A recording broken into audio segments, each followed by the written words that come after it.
Welcome, everyone. Episode 26 of the Brother Sister Show. If this is your first time, make sure it's not your last time. We are the Brother Sister Show, as I said. I'm Anthony, and I'm joined here with my sister. Livia. And together we talk about movies. That's what we do. We like doing that so much that we started a podcast. And we use it to keep in touch with each other, because without this, I don't even know when I would talk to you. Maybe through the group chat. Yeah, the family group chat. And And that's about today's it. episode is Good Time. And we're in for a good time. It's a time. A time. But before that, we like to catch up, as I said, because that's what we use this for. So, start us off, Livia. What you been up to? I can't remember what I talked about last time. Did I tell you about a show called Never Have I Ever? I think I have. Mm, I don't think so. Let's just pretend Okay. that we haven't. Okay. I'm sorry if I have already and you've heard me say this, but whatever. But I watched a show called Never Have I Ever. I binged all of it in one sitting. It's kind of like, well, it's a comedy and it's about this girl who her dad passes away and I've heard of this too. So after like the whole stress of that causes her to just out of nowhere not be able to walk. And like not that she got in an accident or something, she can't walk. And that's happened before to people that I've heard where the stress is just so much that your legs just stop working and then randomly one day she started to be able to walk again and this is after all of that and her still dealing with the death of her father and trying to lose her virginity and just like her being a high schooler. But the cool part about it is that it's the main girl is Indian, so it's from a perspective that I've never seen before. Like it's kind of a show that like would be about white people, but it's I about people of color. I've seen this on Netflix before, but I I think you'd didn't like know it. anything. I didn't know that extent of it. I just thought it was like a normal Yeah, coming of age show. me neither. And like the name kind of made me not want to watch it for some reason. Yeah. But I don't really know why the name is there other than the titles are based on that. So like if one episode is about her losing her virginity, it's Never Have I Ever is the show title, but then the episode title is dot dot dot had sex before. Or it's kind of like the episodes finish the Oh. title's name, which is kind of cool. Um but the show And itself is when she loses the game, the show's over. yeah. But it's but it's like I'm not explaining it right, but it is just like a weird, funny show. There's one episode that I think you'll like in particular, but I think the whole show itself is pretty funny. And it's really, I really miss those shows, kind of like Schitt's Creek, where it's just like joyful. I mean, there are obviously because her dad dies, it's like still heavy things, but it is really funny and it deals with a lot of things, at least for me, that are nostalgic because I am not in high school anymore. But it's just a fun watch, and like I said, after work, I just put it on and I just watched the entirety of it. So I'm excited Yeah. for it to come back, and yeah, it was very good. So I watched that, and another show that I watched in one sitting is one called Solar Opposites, Oh yeah. and it's so funny. And I wasn't gonna watch it for not the same reason of the like title, because I like this title a lot, but because it's from the creators of Rick and Morty, and the animation is so similar that I was like, why would I just watch another Rick and Morty? It just felt really weird. That's what I Um, was just about to ask. Is it too much like Rick and Morty? not not at all. At least for me, no. Like the humor style is pretty much the same. And the way they do it, but it is very fresh, and I think because of I think it has one of the guys that does a lot of the voices is in this one too. Um, but I don't know. It feels different. At least the world that they set it in, their motivations, just a bunch of it feels really different. And it was really funny. I laughed a ton at it. And like I said, it was really stupid, but really funny. And I had a lot of joy watching it. So I would recommend it. It was pretty funny. How long is the first season? Because there's only one, right? Yeah, not that long at all. It didn't like take me all day to finish it. Gotcha. But I think the episodes are like 30 minutes, so it's still well contained. And it's very silly. It's very like it breaks the fourth wall a lot. Mm. Um I that's why this morning whenever we FaceTimed, I brought it up to you and Homer specifically because I kind of knew Homer had already seen it. Yeah. Um but I as soon as like when I was watching it, I just knew that it would be something that y'all would like. Yeah, I So definitely got to check it out. it's really easy. Like I feel like it's something that there were some times where I was on the Switch and watching it, but I had to put the Switch down because I wanted to pay attention. Yeah. But it's hard to talk about. So I hope you just watch it and then we'll talk about it because I don't want to like give stuff away. Yeah, we can't spoil stuff so early in the podcast. No. Yeah. But yeah, that and then the last thing I can think of other than Good Time is last night. I just had like a weird night where I was just like sad for whatever reason. But I watched Middleditch and Schwartz, all of them again. They're so rewatchable. Like I thought I would put them on and then get bored and take them like just change it to something else. But it made me I just put that on and I was on Animal Crossing just fishing and doing my chores and stuff and trying to um get better at Mario Kart and it was just a nice time to just watch that and it still made me laugh so much. It's so I don't know how many times you've seen it. I've already seen it like maybe all of them maybe 4 times now, but Man, they're they're so so good. good.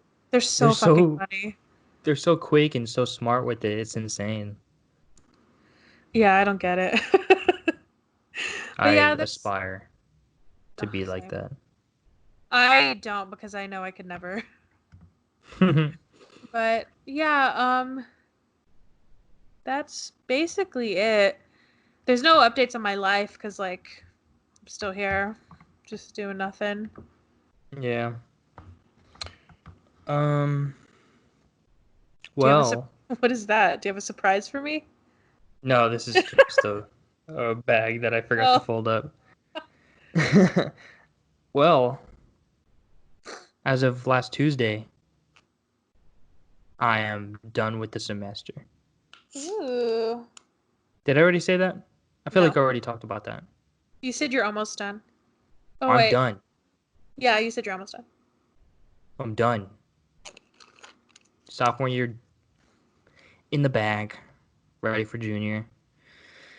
No, I just got a whole summer, so I've been chilling. I haven't been really watching stuff because I've been trying to just play games as much as possible, just catch up with my friends and stuff like that. Just talk to my friends, and I've mainly been watching a lot of streams. I've never been a big person to watch streams before, like on Twitch or Mixer or whatever.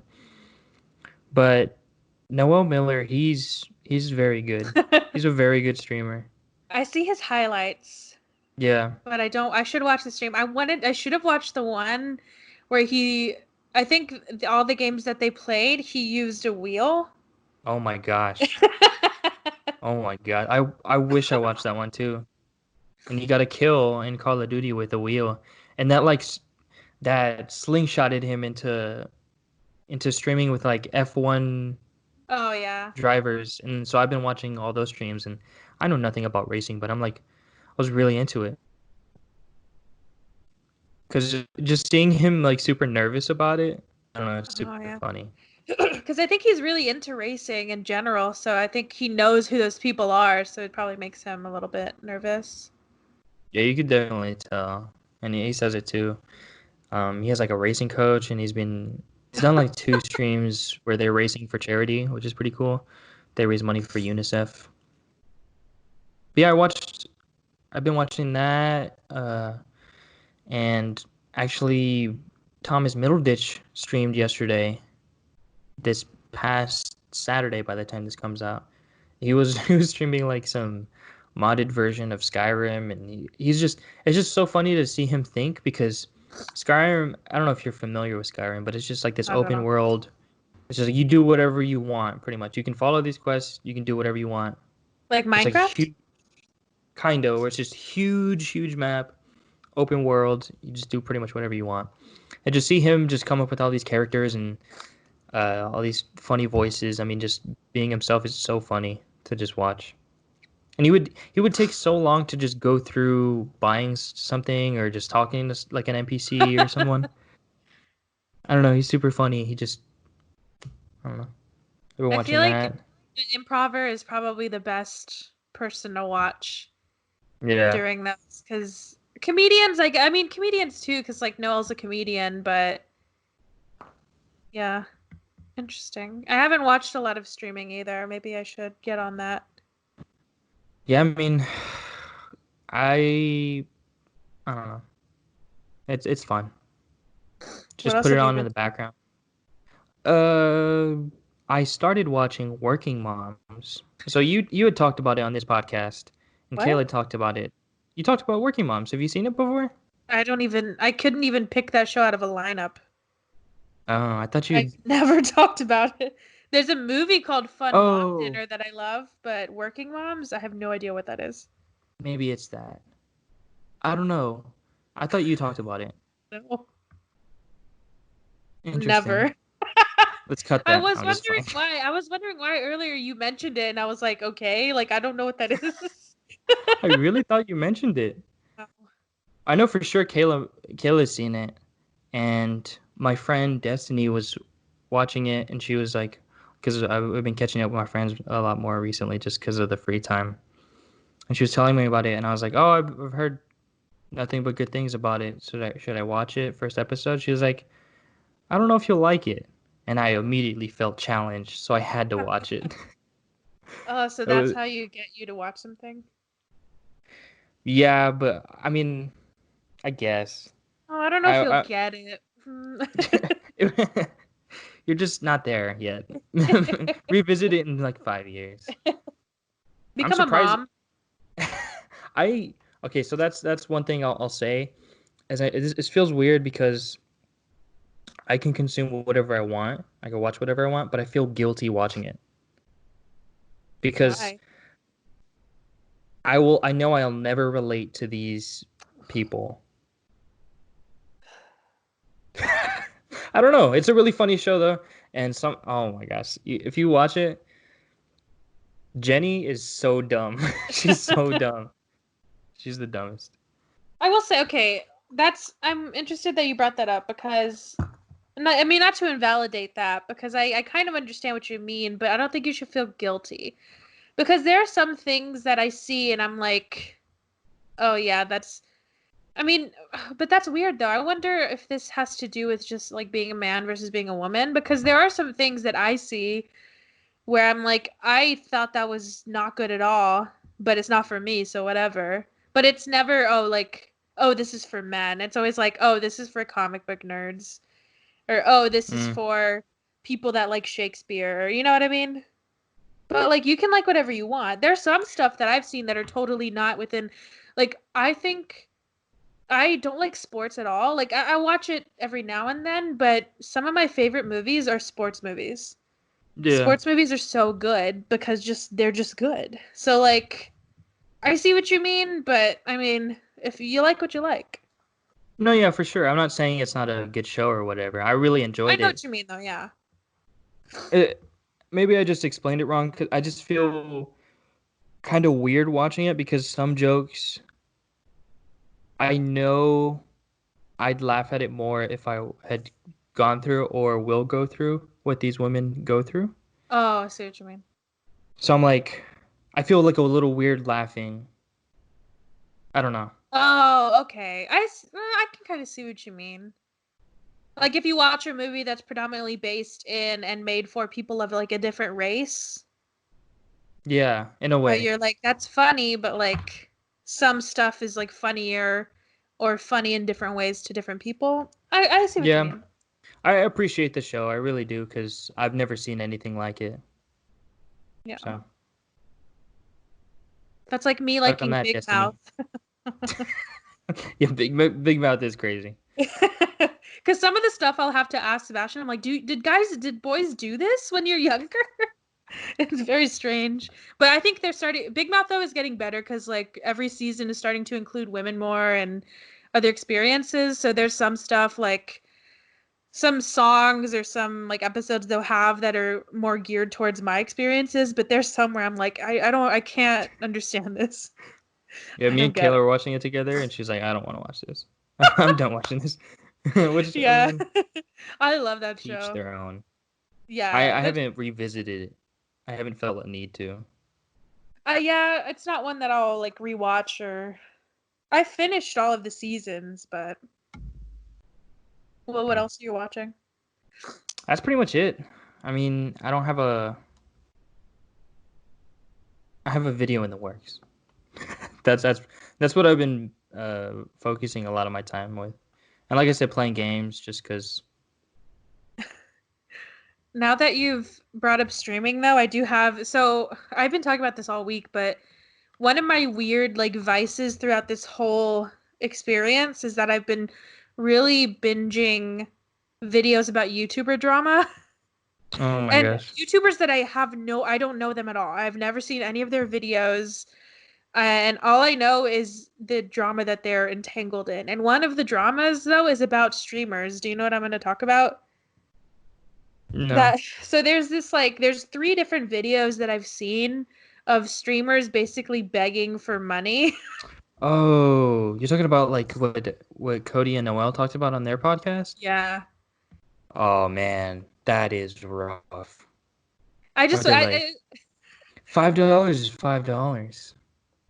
yeah, it's very strange. I mean, for background for some people, like how I understand streaming in general is that at least for Twitch, it's free for people to watch. Like anybody can log on and watch it, and then you can follow people, which basically tells you when they stream, and Yeah. then you could subscribe to people, which I think you get perks to it sometimes, or basically you're giving them like I think the usually it's like $5, so you give them $5 every month, basically to I think like thank them for their good content, and you're also contributing to make that content better. Like if they have better cameras, better setups, like whatever, you're contributing to that, kind of like a Patreon.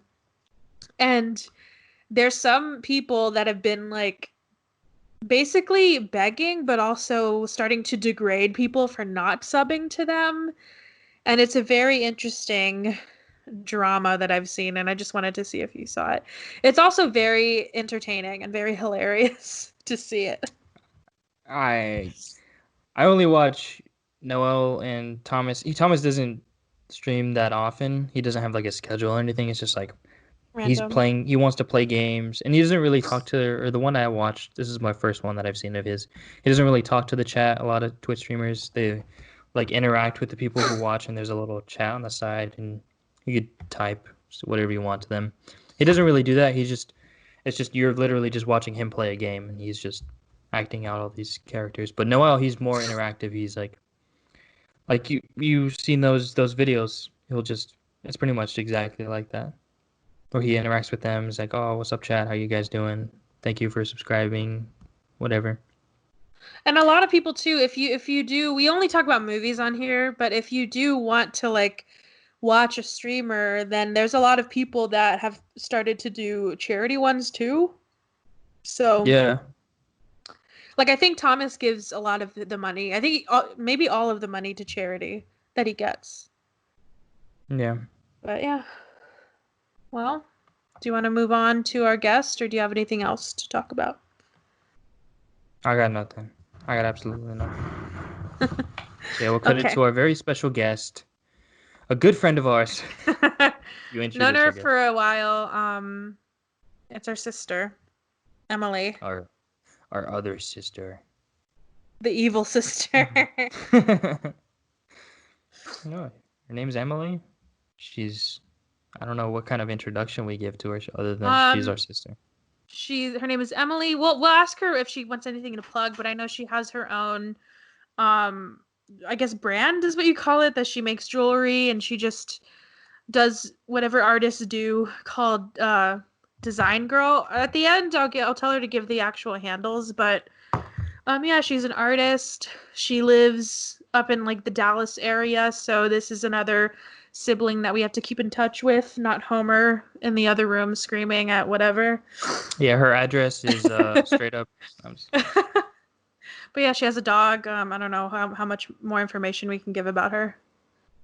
Design Girl _CE for you guys. There you go. Just I want to give it early, so if I don't know if we people, forget. yeah, if we forget or people tune out.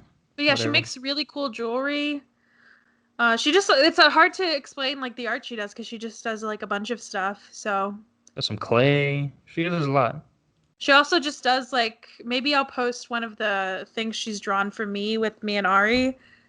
She draws, she does designs for our mom's company. Like she just does it all. She's an artiste. And she's also a movie watcher, so let's throw it to the interview.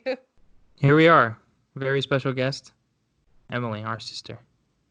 Hi. Hello. How are you doing? Pretty good. How are you guys? Holding in. Holding in? Holding in a fart. Holding I have a what? fart. No. Well, what are you doing to I think in our intro, I don't really remember. As soon as we record, everything just like erases from my memory. But I think we mentioned I know for sure we mentioned your Design Girl Instagram. Are you taking this time to do stuff for that? Like what are you doing creatively through this quarantine? Not really anything. I mean, that's fine. I'm using it as an excuse to not do anything except work out and cook and stuff like that. So I felt like I didn't really get to do that before. But I think I'm taking a break on that kind of stuff, and I think I'm gonna just try to finish school, not worry too much about that. I'm willing to do like commission stuff, but at the moment I'm not really making anything for it, and I'm even thinking about just deleting it and just moving everything to my main Instagram. Oh, well, I'm glad we plugged it then. Well, at the end you can give us your main one because I guess we should have asked before, but I didn't know if you wanted us to plug the main one, but you can plug it now if you want. I guess. I don't remember how to spell my username. It's just we'll tag you too. Okay.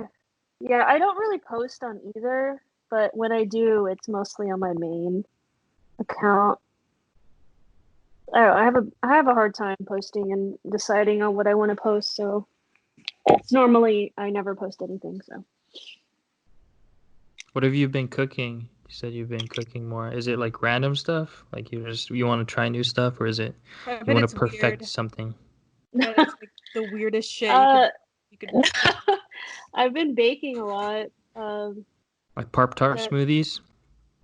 No. What is that? I don't know. I just made that. No, I guess every time I would go out to eat with you, you would take me to some place that's like just has like the weirdest shit on the menu. Like I remember when we went to visit you, Mom and Dad wanted to go to your place with pizza, and they were like, should we ask Emalee what she wants? And I told them no. One time she took me to a pizza place and there was a pizza that had honey on it, so I don't want her opinion on what we should be eating.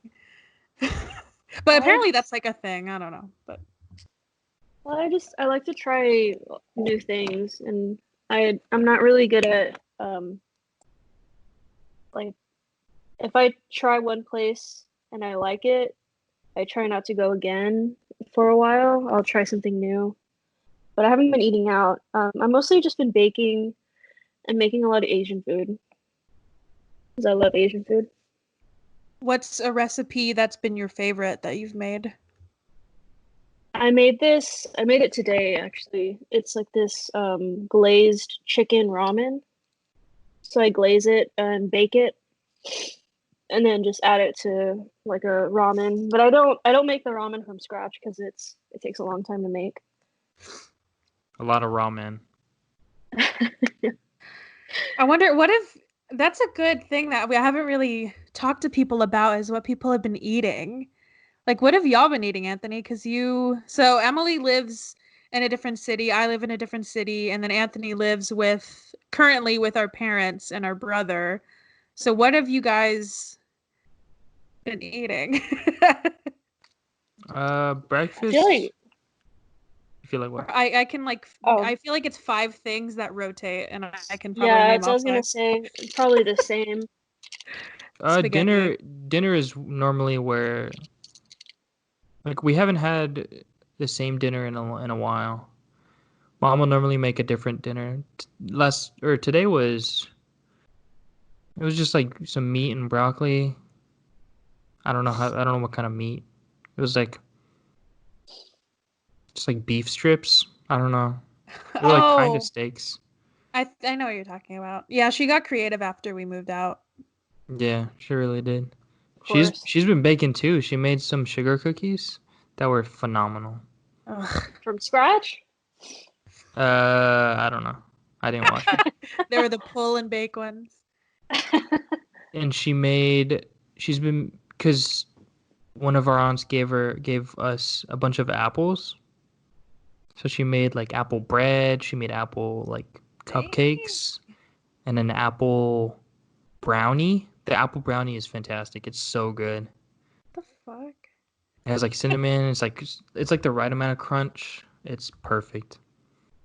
But yeah, we've been eating normal food. I mean, like in the morning we have like it's always like chorizo, eggs or eggs and bacon, pancakes every once in a while.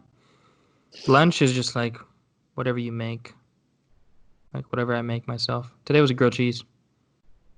Ooh. It's good, very good. Double cheese, fantastic.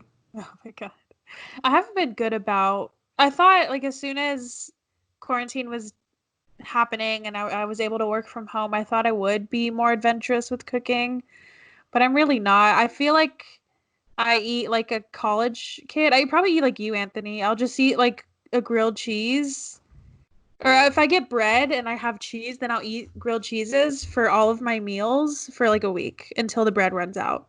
Yeah, And because I just don't like to be, I don't know, I think just now I just don't want to be home and like have to, I just think about the amount of dishes it makes and I just exactly. don't want to do it. But I have been baking. One thing that I've learned that is super easy, Emily, that you might like is scones.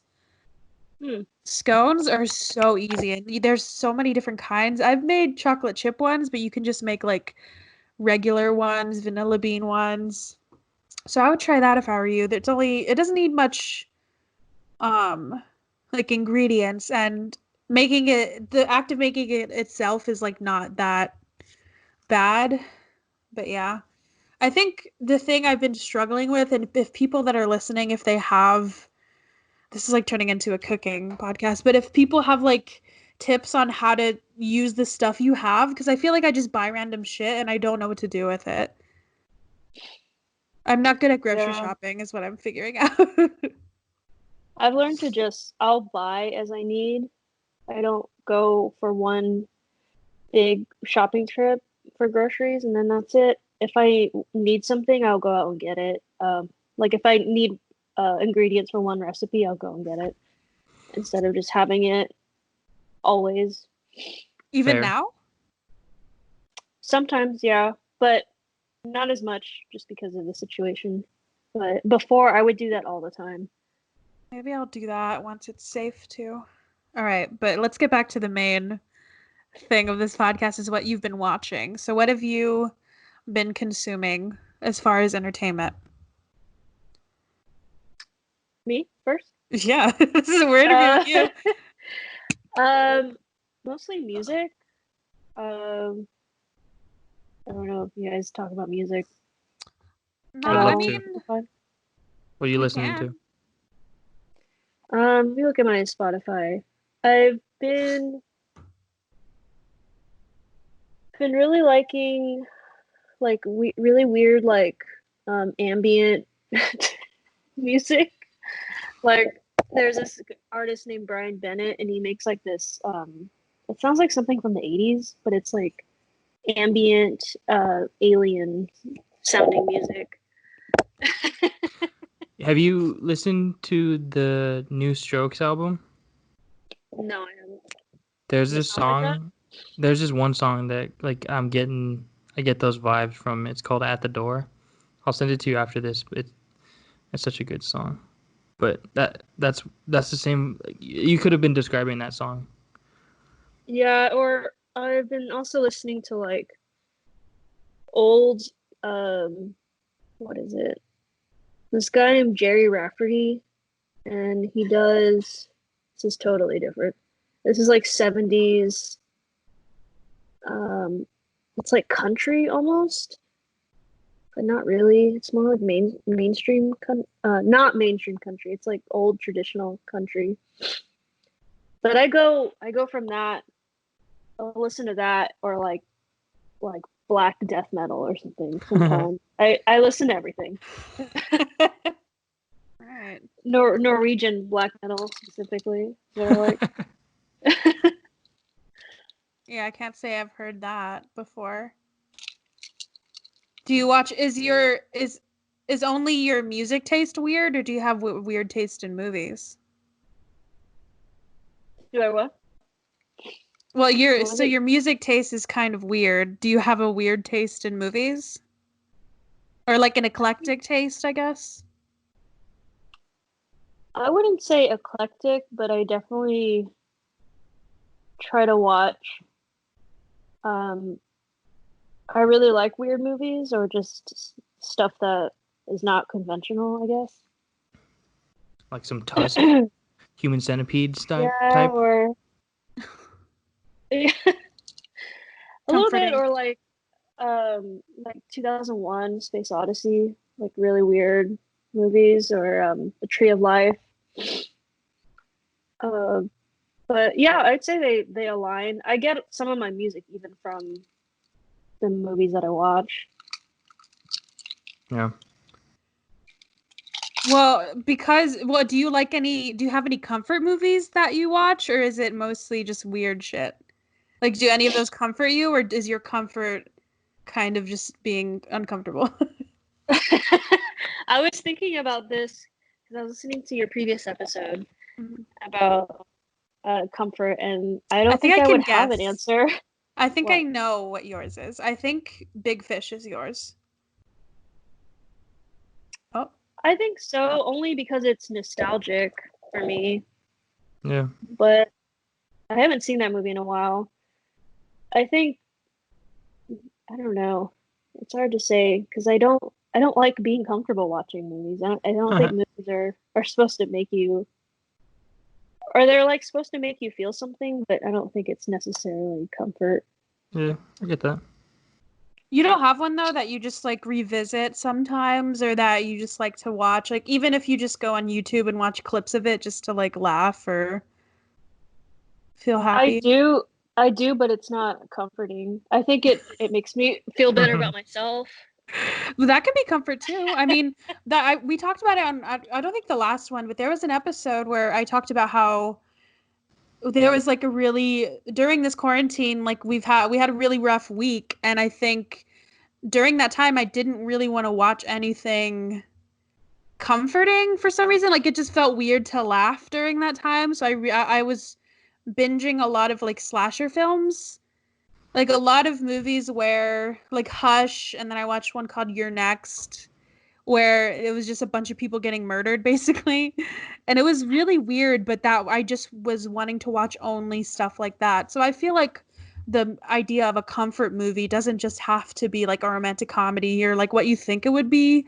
It can also bring you comfort to watch something that is like if you watch like Contagion or something, or something that's like a little bit like Yeah. kind of close to what's happening but a little bit skewed so that you can have your anxiety pointed at something else. Or what I will say is I think also I find comfort in visual things.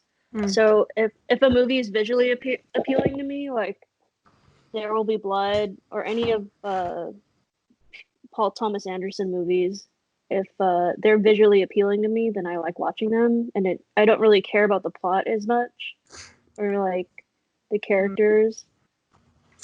Do you Or think that has to do with your, because you have like an extensive background in visual arts. Do you think that's why? Because you understand it? Yeah, I'd say so. Because I think that's the theme, like with me and Anthony too. At least with me, I do like the plot more, and I like we even had this conversation about Blade Runner 2049. Have you seen that one? Yeah. I hated it. What? It's But long. because it's long and I mean, visually it is a stunning movie, so I would think that you would like it, but it just the characters and the plot, like it was just too long-winded for me to want to like pay attention to it.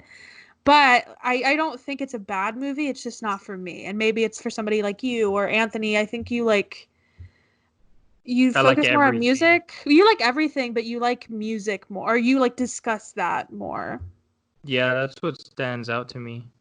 That's why I love Interstellar. I'll talk about it till I die. Oh, God. It's perfect. That does have a good, at least a plot. Like Blade Runner, I mean, I guess I need to watch it again, but I It's just, just it is visual very movies slow like that. paced. Yeah, and like visual movies like that, they're just not for me. Like, I think I've never seen Tree of Life, but I saw one of his other movies that was very, like, it was kind of filmed the same way, where it was very claustrophobic and it was just on the people's, like, faces, and I just didn't like it. It Yeah. was interesting, though. Let me see what else we have. Oh, so I don't think you go to the theaters a lot, right? Even No. before this. Do you remember the last movie you saw in theaters? I think I do, and we all Claire and I went to go see it, my roommate, and I think we only saw it because I had a gift card, a Fandango gift card, and it was the Ring movie. Was it the Ring? Oh, Oh no, no, the the Grudge. The Grudge, the newest Grudge. Oh, really? I totally forgot that was a thing. And Is it good? it was so awful. Why would you see that? I think because I was in the mood to see like a horror movie and it just came out. And it was the only good thing that sounded kind of decent in theaters. So was that this year or was that late last year? that was last year. Uh, why don't you like going to the movies? Is it just because you don't want to see any movie, or you just don't like the experience? Oh, I don't mind the experience. I think there's just never anything I want to see, Yeah. really. And I don't have cable, so it's not like I could see like commercials for movies I want to see. I kind of just hear about movies, Yeah. watch them if I can. You watch YouTube? See YouTube trailers?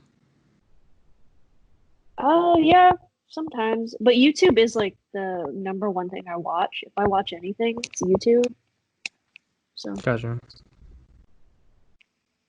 Interesting. Well, what's the last movie that you saw in theaters that you remember liking? Or like going to like seeking out? um I think it was Once Upon a Time in Hollywood. Oh. You like that movie? It was okay. It's not his It's my best. no. It's also, I mean, this is my complaint about every movie, but it's too long. It didn't have to be that long. There was so many parts you could cut. I think it definitely felt like a movie that he took his time on, and that he probably was more like a passion project for him, and not really like Oh yeah. he was worried about making money for. Even though, did you guys see that video of them at, I think it was at Cannes when it premiered, and there's a standing ovation, and normally there's like they I think the longest standing ovation was like 7 minutes or something, but they do them for a long time, and the video there's a cameraman, and he goes up to their faces like as a reaction, all the cast members and Oh and yeah. I hate Quentin, when they do that. and they get right in their face. It's really Like, really awkward. good. What? I love watching them, though. I fucking love watching them. My favorite one is, what is it, Margot Robbie? She she looks very uncomfortable, but she's smiling the whole time. I need to see this. That's You terrible. need to watch. I don't remember. I need to watch it again. But when they showed Parasite during Cannes, and Bong Joon-ho, who's the director, he was. I think somebody asked him about it, like how he felt about it, and he said that he was really hungry and he wanted to go eat. Because Yeah. I mean, obviously, Parasites was like, I don't remember how long it was, but it was fucking long. And actually, this movie for this episode, Good Time, I think it was, I want to say it was like 5 or 7 minutes. And when it premiered at Cannes, I got a standing ovation. But like, Yeah. Cannes kind of, they always do that. I mean, this movie, there's some movies that deserve it. Like, I think Good Time deserved it, but like, that long to be standing and clapping for people. It's almost like routine, like they have to do it at that point. That's how we're gonna end every episode now. Nobody knows. I feel like that's I don't know if y'all go to live shows a lot, but I feel like that's starting to be something at live shows that people want to do. When it used to be kind of reserved for something really good, but now almost every live show that I go to, I feel like it ends when it's not like a concert that's standing room only, like when it's one that's sitting down, they almost always end in a standing ovation. I've Well, wondered if people have A bit noticed that. obnoxious. Well, if you're going to one of their shows, if you're gonna put in that time, that if you're gonna throw it on the bag to go to that show, wouldn't you give them a standing ovation because you like them that much? Like everyone there is their fan base. I Everyone there guess. thinks they're standing ovation worthy. So I understand. I understand the act of doing it and like that you want them to like you want to show the appreciation for them that they did a great job and that you love them. And I think the only case that I actually like it is like because I've watched the Middleditch and Shorts.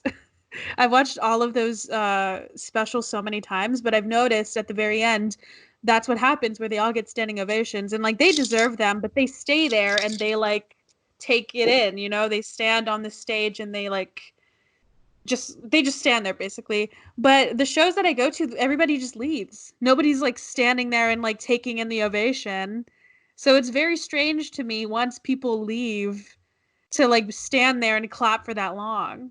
It's kind of like doing it at a movie. Like who claps at movies anymore? They're not there. They don't fucking know.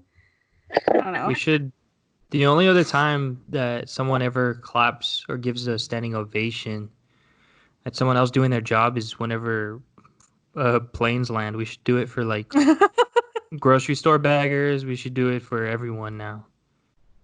I think it's really funny on planes. I haven't been on a plane in a while, but I forgot that people did that.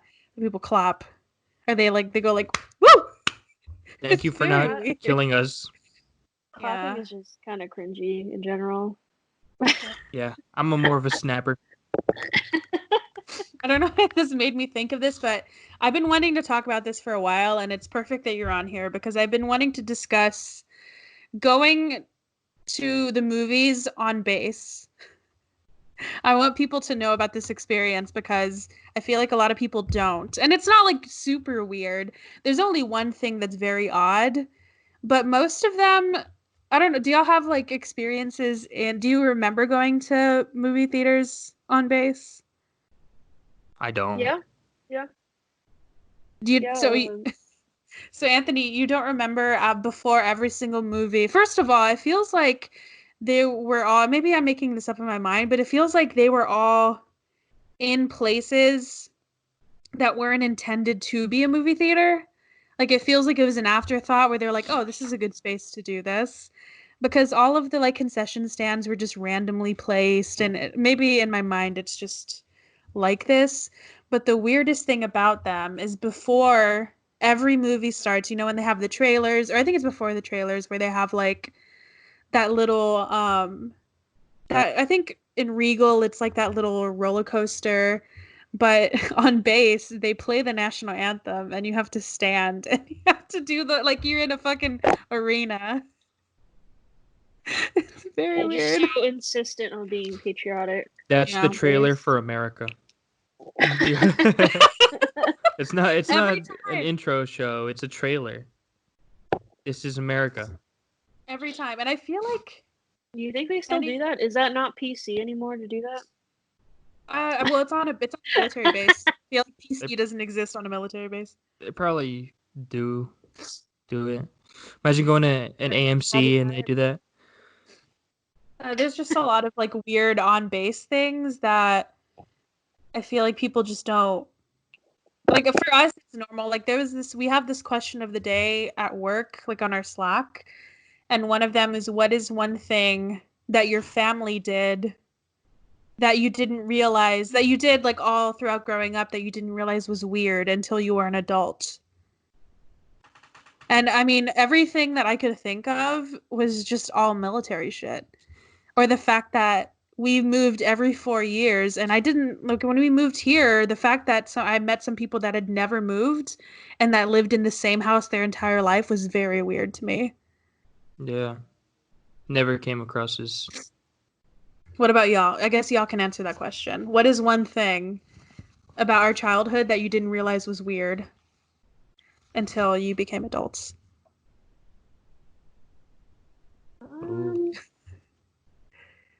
Where do I start? I'm just like, I don't know.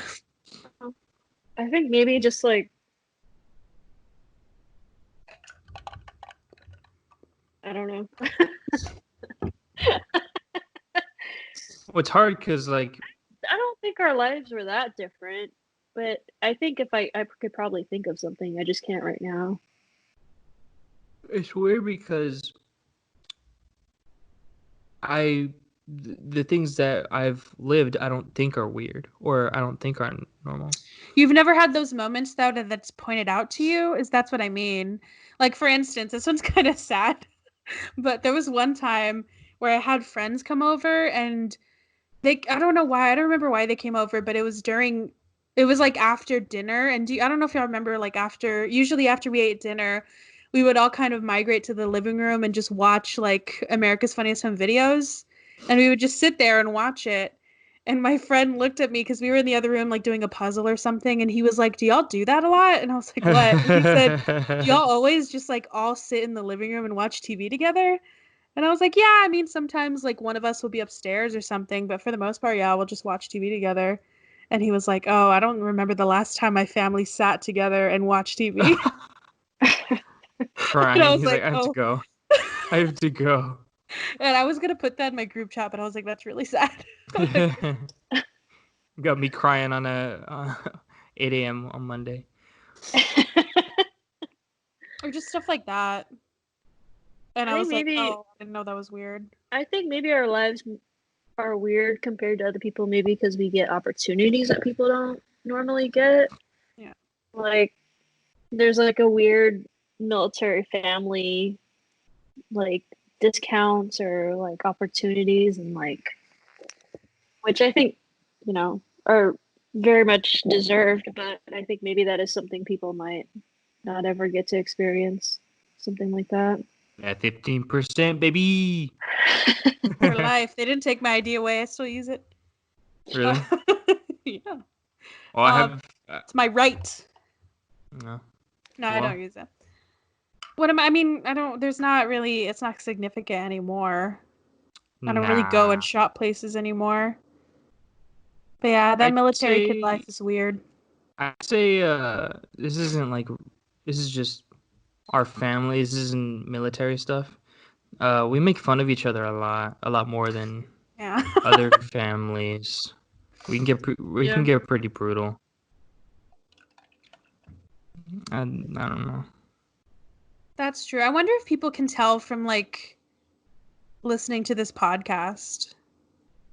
Because we're not like mean. I don't know if we're like mean to each other. We kind of are, maybe. But it is a little intense once you get into the family.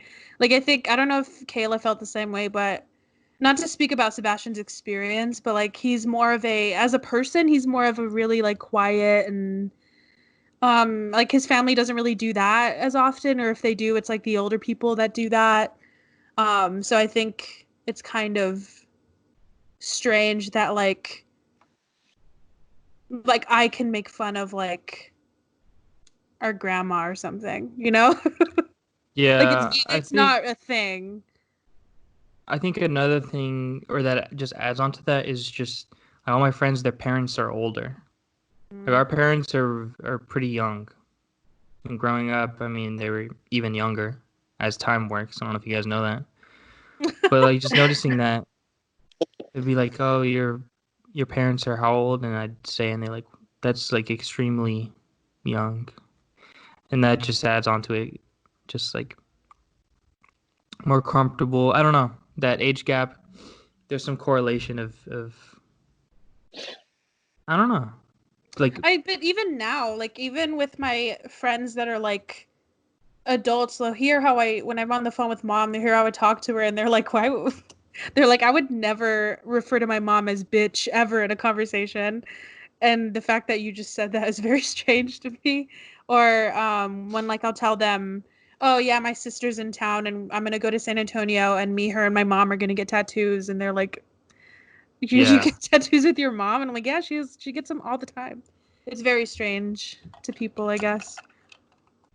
yeah. The word dumb is Oh my is god. very is means nothing to our family.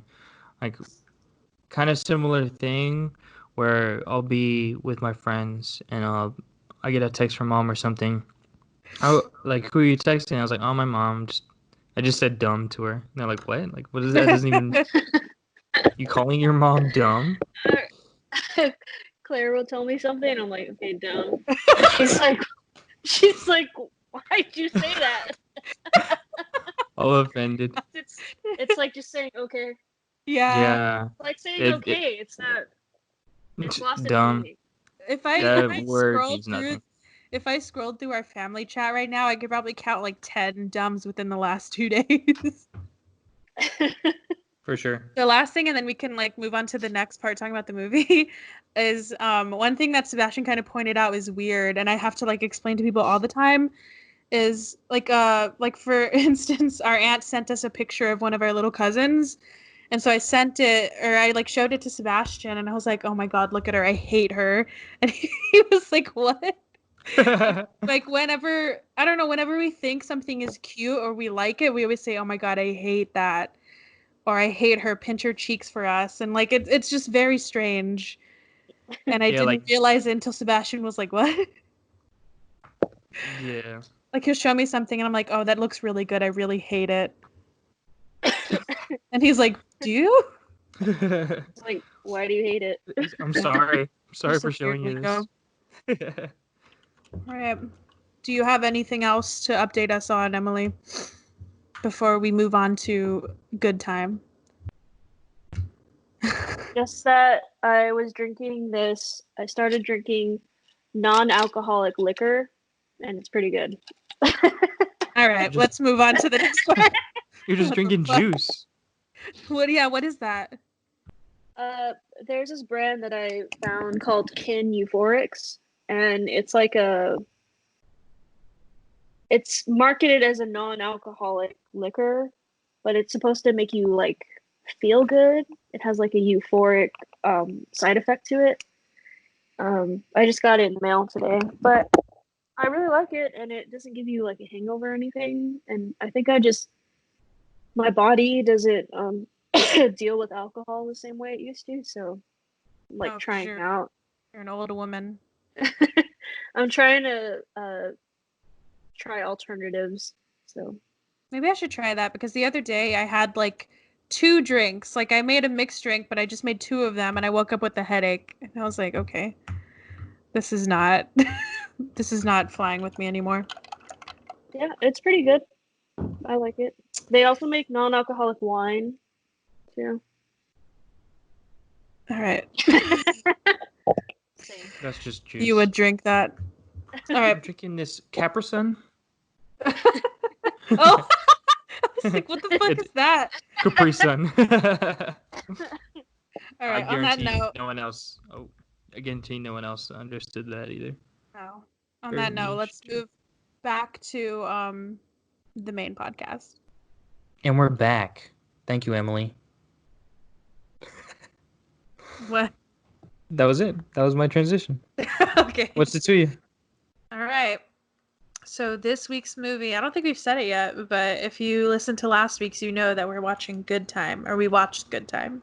No, yeah, I said it was good time. I always say what episode, what movie, and then I say before that, let's catch up. Okay. Have you listened to the podcast So, before? Do you know how this works? I have, but I I was gonna say what Grandma said today. They're too long, so I'll listen to like a few minutes, but they're too long. That's funny. Okay, Good Time came out in Sorry, I in my mind I wanted to say 2017, and then I started to say 2017, 2017. and it broke my brain. Okay, so Good Time came out in 2017. It was directed by Benny and Josh Safdie, written by Ronald Bronstein and Josh Safdie. Principal cast is Robert Pattinson, who plays Connie, Benny Safdie, who plays Nick, and then Jennifer Jason Leigh, who plays whoever her character was. I forgot to write it Yeah, down. I don't remember her name. But she was in it for a little bit. I think those three are the main three that are in the principal cast because they're the actual like professional actors in this movie, except for the exception of one other guy, I think, and the rest of the people are like casted from the street. um okay, and so the plot is after a botched bank robbery lands his brother in prison, Connie Nikas, interesting name, played by Robert Pattinson, embarks on a twisted odyssey through New York City's underworld to get his brother Nick out of jail. It has an estimated budget of $4.5 million. Opening weekend, it made about 125,000. In the U.S., it grossed about $2 million, and worldwide, it grossed about $3 million. So, Lost ooh. some money. Hopefully that's not right, but that's what I got from IMDb. I'm sure they made money from putting it on Hulu. It also, it's on Netflix, not Hulu. Oh. It also, Hey. but it's also like, so okay, so that's one end of the spectrum is that it didn't do well in like theaters, but as far as reception goes from critics, it got a 7.4 out of 10 on IMDb. Those sevens are back.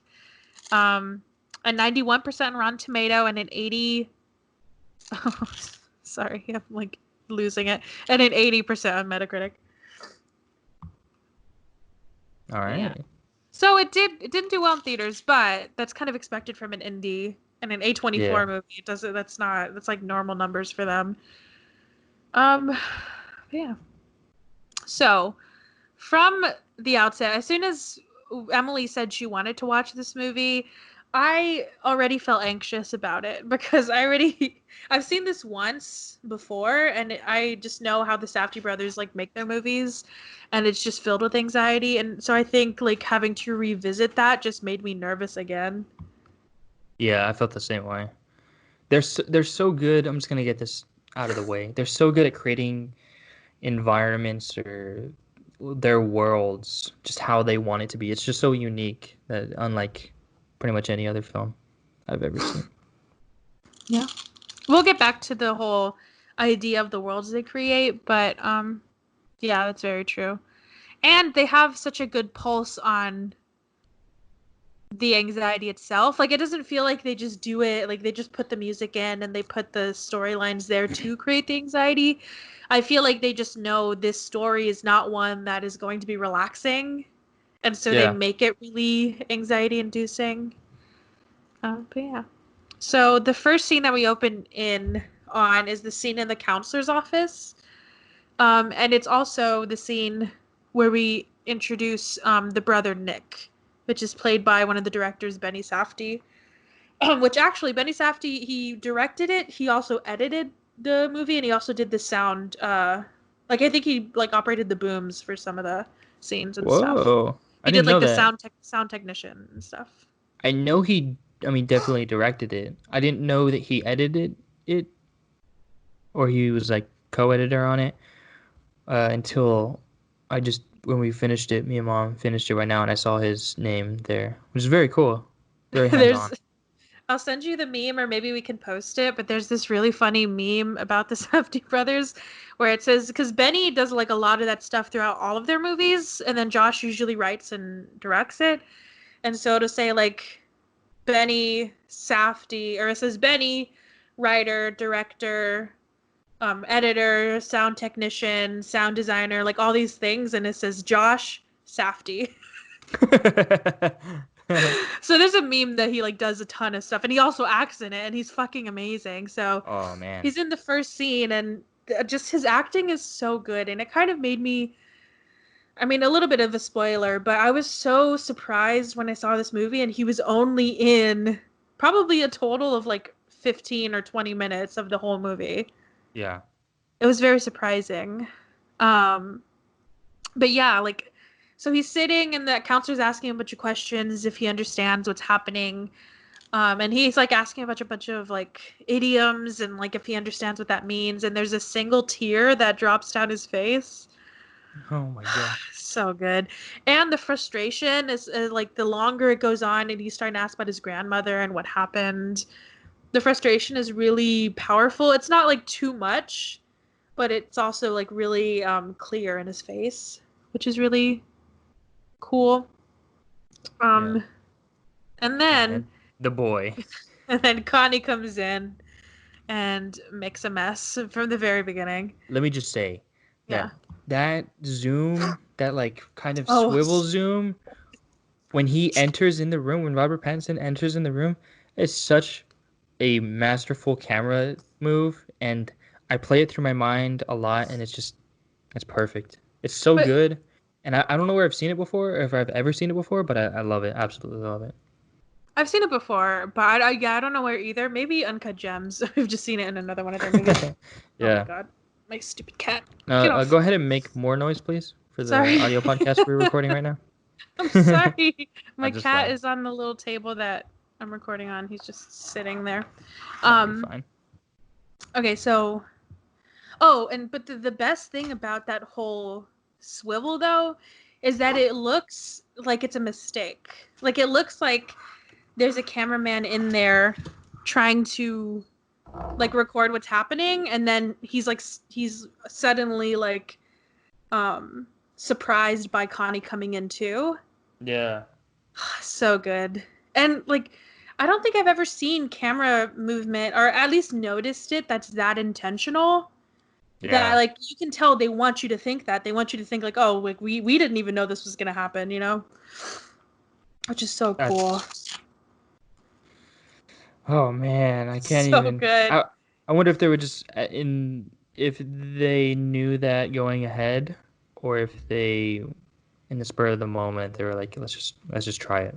Either way, genius. Yeah. And I also like this moment because you can already see their dynamic. That Connie is controlling, and he thinks he knows what's best for his brother. He thinks that he knows, because like if you really listen to the counselor, he's not doing anything bad. He's asking him really general questions. He's being really patient with him. He's not forcing him to answer, and so you can just see that the brother is going to be a problem from the beginning. Yeah. But yeah, and the relationship. Who hates their really... grandma? Well, yeah. That was the weird part, yeah, that he like, and I like how one of the things I really hate in movies is when it's obvious that they're trying to tell us something, like how they revealed that the reason he's there is really smart, instead of being like, well, don't you remember you hit your grandma, you know what I mean? Like it's not like as obvious. Like the one line I hate in movies is when they say, remind me when, and then it's like, or remind me why we did this. Like I fucking hate that line because it's so lazy.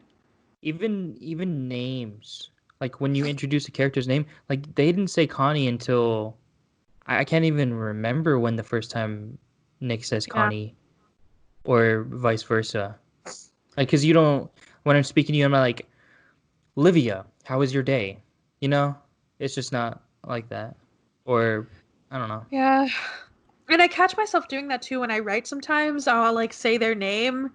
And that's what I tell you. One of the tips I told you is to say your dialogue out loud. Yeah. because you catch stuff like that where you're like Anthony, and you're like, well, why they know each other's name? Like, why would I say, like, if I'm talking to somebody, I wouldn't say their name that often, you know? Like, Yeah. maybe when you're annoyed by them, or, you know, like very specific instances, but I rarely say your actual name. But Exactly. yeah. But yeah, but their dynamic, I really like how, like I said, he's kind of mean to him, and when they're walking to the elevator, he's like, I don't, he just seems angry at him for some reason, and you can tell too. Nick is kind of like, "Why are you mad at me?"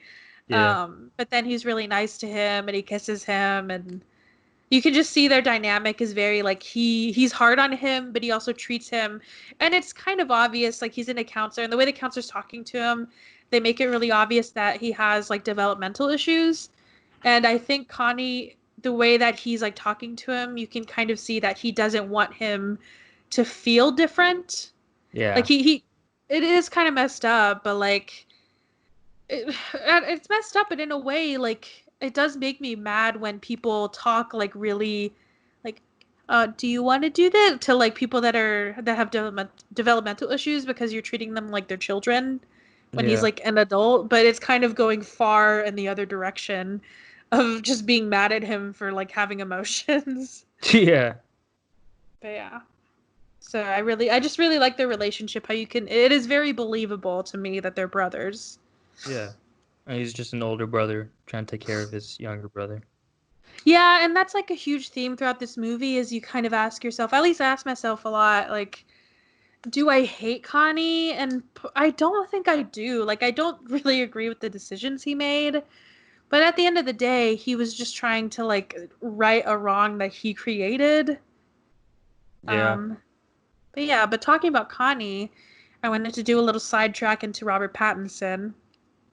And I have a couple of fun facts that I want to just throw at you. So, and he's kind of in that same um, group of like Willem Dafoe, where he is to me that bitch, where he did a lot of this like.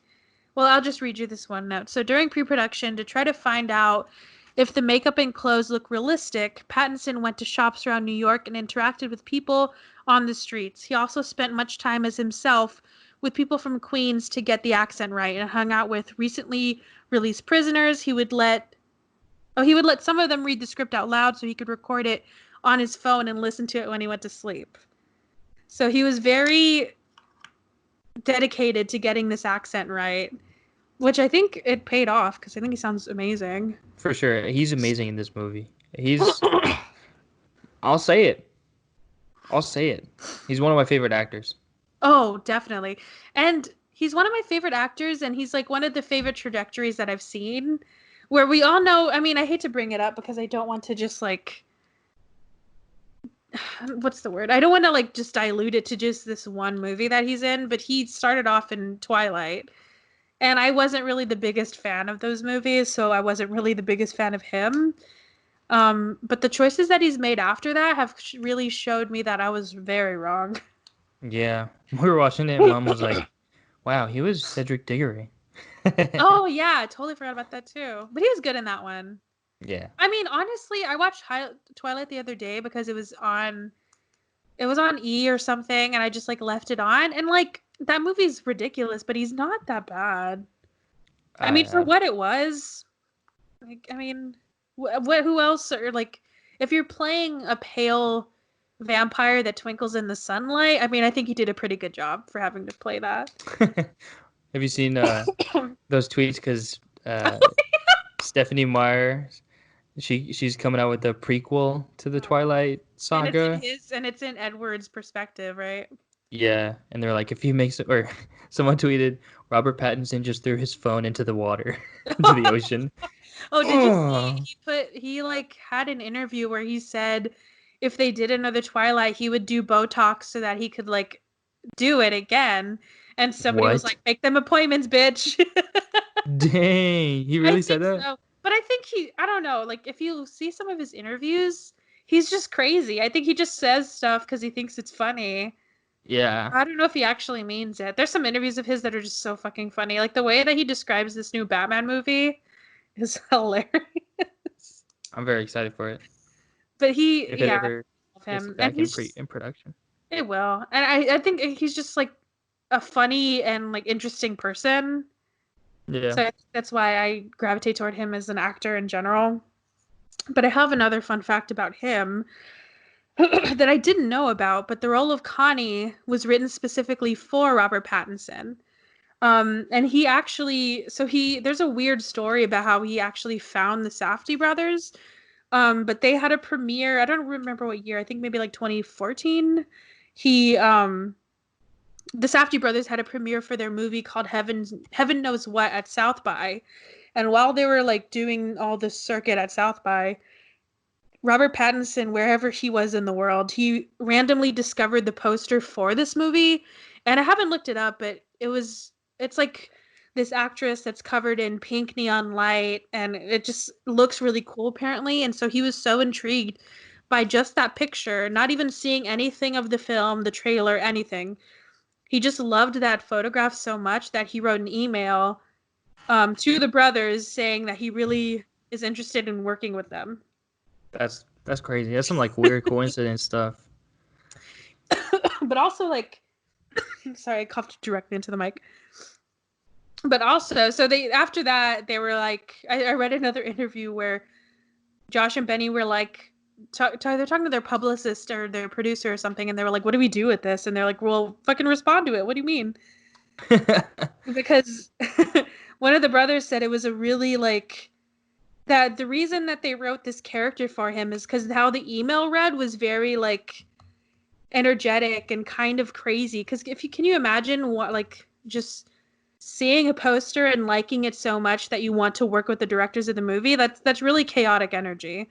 Very And so much so. they said that the way that he was like really chaotic in his like email and how crazy it is to want to work with the director by seeing the movie poster alone, that's what gave them um the inspiration to make Connie for him, like the way that he's very like charismatic and really chaotic. That's why they wrote it like that. That's funny. Because he was so enthusiastic, and I think they make fun of him a lot because they're like, who does that, who just tells somebody I want to work with you based off of a picture in An such image a weird alone. way. Yeah, so they just were really inspired by his enthusiasm, I guess. Right on. Yeah. But that brought me a question that I wanted to ask you. If you could write a role for any actor, who would it be? Oh my gosh. Probably like Shia LaBeouf. Oh. Because then that means eventually I'd have to meet him. Right? If it was ever to be put. Hmm. You? So I think I would want to do kind of what the Safdie brothers did. They I think before this, Robert Pattinson had done a lot of like brooding, quiet characters, and they wanted to give him a character that was completely opposite of that. Um, I think I would want to do that, but I would want to make a movie so good that they would have to give Amy Adams an Oscar. There would be no choice but to do it because she fucking deserves it. She needs Tom it. Hardy is listening and he's offended. No, but I don't. But like, I don't want to write for him. I love him, but I don't want to write for him. Or honestly, I would want to write for her or Viola Davis because I feel like she's done a lot of roles that she could be a villain, but I just want to write a straight up villain for her because I think she would be really good at that. Is she in Suicide Squad? Yeah, but like that wasn't. She was still like a lawyer type or Yeah. like politician type, but I want her to be like Heath Ledger. All right. Heath, that degree of a villain, that's what I want her to be. Because I think she'd be fucking amazing at it.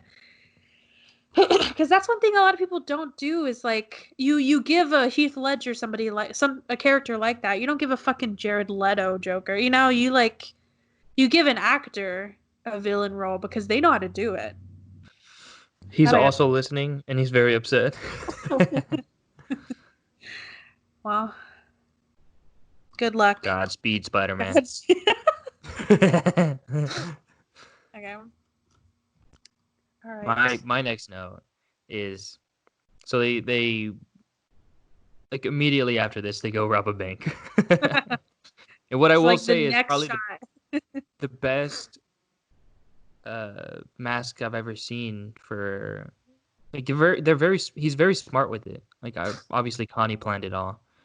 He's very smart with it, and then they have this like funny exchange where the bank tellers like I only have what seemed to be a couple thousand, and they wanted 65. And so he's like, go in the back. He like writes back to her to go back and get some more. And they start like running into an alley and taking off the mask and the clothes that they had so they can just disappear. And that music throughout the movie where it like really starts here. Tell me why that's not in every laser tag game that you've ever played. That entire music like if you heard that Oh in my that god. room with the black lights, you I think know I couldn't none the do it. There's no way. That's so stressful. oh That man. is, you know what though? That's a good idea because that gets the blood rushing. Even when I was watching it, I was like, I couldn't just like sit down. I had to like sit up, you know? I couldn't like lay down and watch it. Yeah, that's intense. I feel like they really could have gotten away with it if they had taken a few more steps, precaution.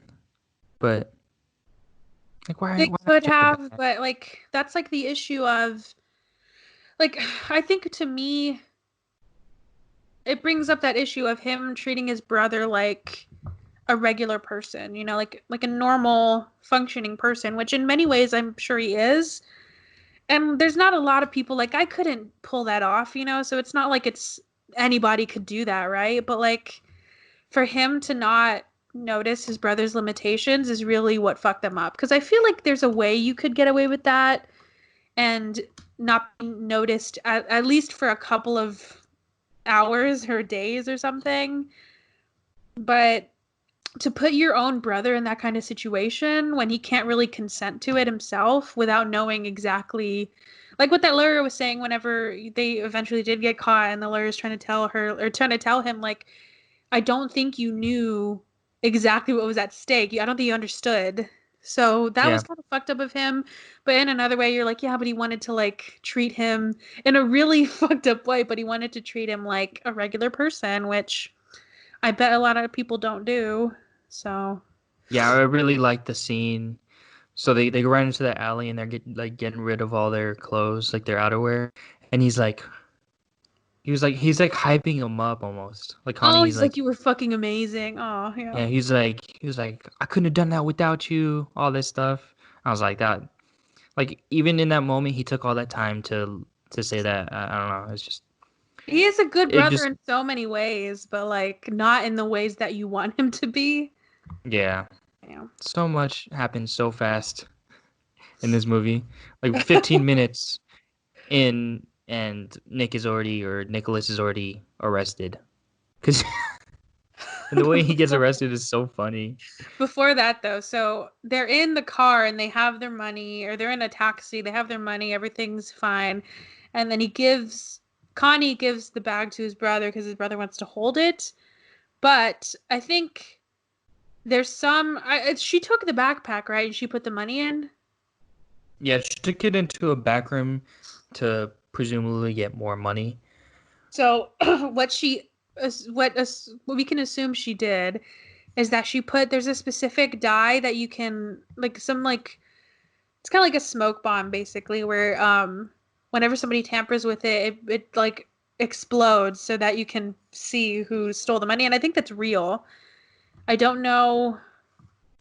I read somewhere that they did it doesn't look exactly like that because the way that it actually um like manifests in real life it didn't look great on screen so they made it different. And Uh, fun fact about the money. So they wanted to use prop money, or they had to use prop money, obviously, because of the dye. But the directors didn't like the money that they used, like the prop money. So they basically had their prop people make money. and it started to be like it was a counterfeit mill.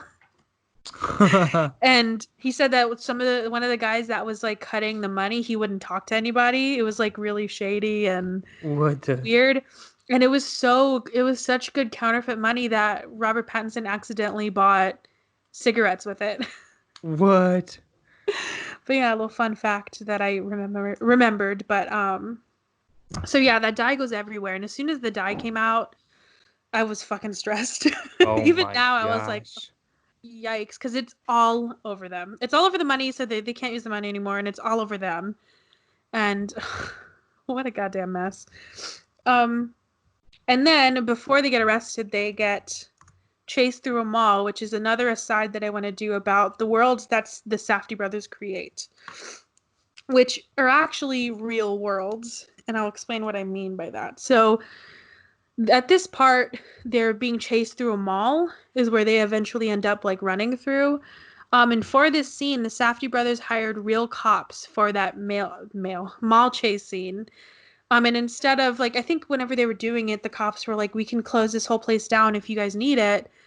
But the Safdie brothers said that they wanted it to be as authentic as possible, so they had it filmed during regular business hours. So when you have all those shots of the people like confused and looking at what's happening, those are real people and their real reactions. That's Um, hilarious. and some of the customers even tried to stop the cops from chasing the actors. Stop the cops? Yeah. What the Hey, hell? got your back. New York. And this is a little bit further down, but I just wanted to like have a little moment to talk about all of the real scenes. And even the scene where Connie enters the hospital a little bit later is shot in an active emergency room with real patients. So they Man, did not, they could have they just hired a bunch of, because this is a movie that was made with millions of dollars. And like, granted, not as much as like a huge budget, but I love that they still use that indie spirit of like um, not wanting to fake it. And I think they did that even because this is not their first feature, but this is one of the like first features that had a really popular actor. And then their next one obviously is Uncut Gems, but I think they did the same kind of setup like that. Like they would have Adam Sandler in the middle of New York, just like walking around with all those people there. yeah. I could see that. The authenticity is just that's awesome. And Not it wanting pays off. to alter it. Yeah. And one thing that I did want to do a little bit of research about is how they actually did this, because this seems really insane to me that people don't like take pictures, or like they're not like seeing people filming and just like being annoying about it. But for one, I saw that they didn't really have problems with that because nobody could recognize Robert Pattinson because of the accent, and he also stayed in character. Nobody knew it was him, so That's nobody funny. was like, "I need to get a picture of him." Another example of how they did this was the scene in the subway and how they shot that during rush hour with real passengers on the 7 train. And in order to shoot unnoticed, they directed Pattinson by texting him. And the That's camera and wild. crew were just in the same wagon as he was, but they didn't like talk to him. So that's how they did that, if you're That's some intense wondering. stuff. But yeah, another note is I just reiterating how much I love how realistic their worlds are. And one of the things that they kind of do in this movie, but it's not as like talkative as Uncut Gems, where if you've seen Uncut Gems, it's just everybody's talking all at once.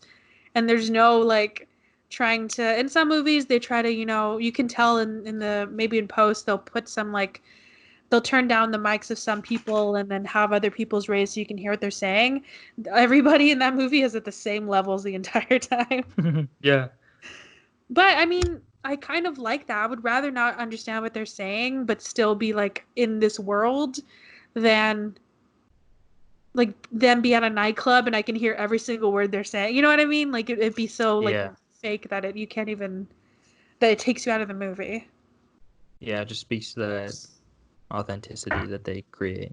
So do you want to talk about how the brother was arrested? Yeah, so they're running through the mall and Poor guy.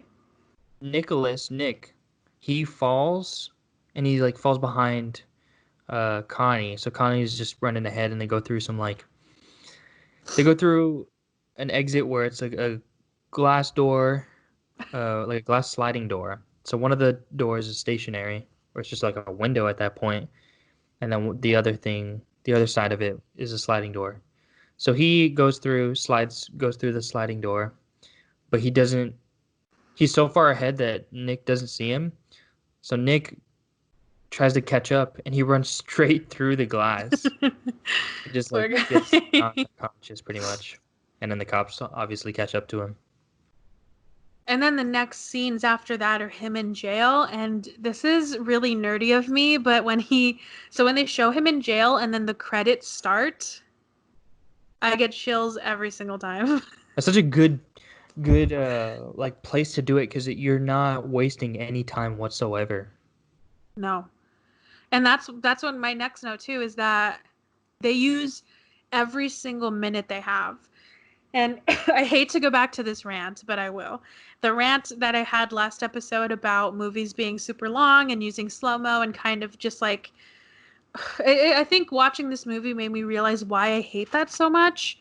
And I think it's because this movie feels like such a respect of our time.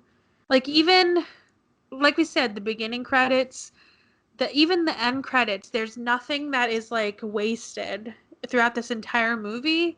And it feels like they're being like, okay, if you're going to sit down and you're going to spend an hour and 40 minutes watching something, you're going to watch it the whole time. Yeah, ain't gonna And miss a beat. so, yeah, and so that's why for me, some movies that have like, that are 3 hours long and then they have sequences that I know they could have cut, but they kept it for whatever reason, or scenes with like slow-mo for no reason, or scenes where all they want to do is just show people running in a group. Yeah, I'm talking about Endgame. You know, like why those feel so stupid, and I'm like, this is so. And this sounds dramatic, but this is so disrespectful of my time, for you to be like, yeah, but they're just gonna watch it because they fucking have to. Like that's what it feels like to me. And I so get I that. love that they're like, you can tell that they're telling each other. So if people are going to opt in to not only buy this or to stream this or whatever for an hour and 40, I'm looking at the time, it's an hour 41 minutes. We're going to give them entertainment the entire time. And that's, to me, that's just so, that's perfect. I love it. It's filmmaking. Yeah, Yeah. that's awesome. So he's in jail, and obviously it's not the best place for him to be. And Connie is not in jail because he didn't get caught. And his brother, so Nick, they kind of show a montage of him being in jail, his like experiences there, and it ends with him. Well, first he won't give Connie up because some lady tells him basically, if you give Connie up, then you can go. But he won't do it because he's a good brother. And then he gets in a fight because of a TV, and he gets beat up like really, really bad. Yeah. Yeah. And then we go back to Connie and whatever the fuck he's doing. But he's just hasn't forgot about his brother. He's trying to get him out of jail. And then we meet Jennifer, what's her name? Jennifer Jason Lee, which I don't remember her name in the movie, but we'll call her Jennifer. So he goes to Jennifer, and she is strange. So she's like, the dynamic between her and her mom is very strange to me. She's just always yelling at her. Apparently, like, she has a lot of money. That's why Connie goes to her, so that she can pay for his bail. But it's just all very weird. Like, they go into the car and she's like talking about some vacation they're gonna go on, and he's like, "Well, focus. I need you to pay somebody's bail." But it's very Yeah. strange. And he's just lying to everyone. Like there's not a whole lot of truth in what Connie says. He's a very passive aggressive liar. He just Mhm. lies to get exactly what he wants. But then he doesn't get what he wants because for whatever reason, there's a bunch of reasons that he can't pay his bail. But the most pressing is that his brother is in the hospital. And so he can't just like pay his bail and get him out. He has to be in the hospital. He's in the hospital because he got beat up Yeah. for trying to change the channel in jail. Which, I feel like we'd get beat up at our house, like when we were younger, for the same thing. probably.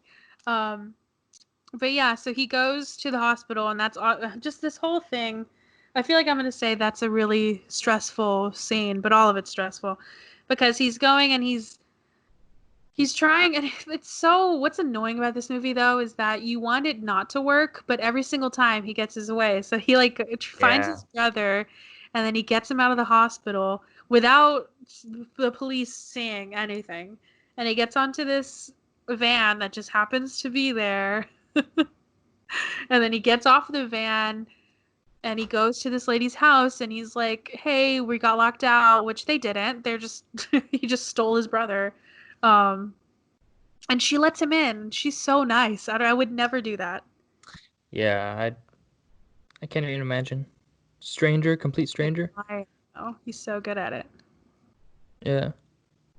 But yeah, I don't really have much about about the whole like moment of him and his brother being in the house. I just remember there's one scene where he's talking to the daughter, I think after he bleached his hair, and they're sitting watching Cops, and or something like that. And she like they're talking about weed, and he said how he's immune to it. Yeah. Yeah, that was really That funny. just being the idea of being immune to weed is just very funny to me. I found that entire sequence just super crazy because Connie is just so confident in himself that he could just go through someone's house and get exactly what he wants, and he did it. Yeah, He went through that woman's house and just took like her bleach. the utmost confidence that he had is just crazy. He's like, is that when he talks about being a dog in his past life? Yeah. And that's why he's so good with dogs.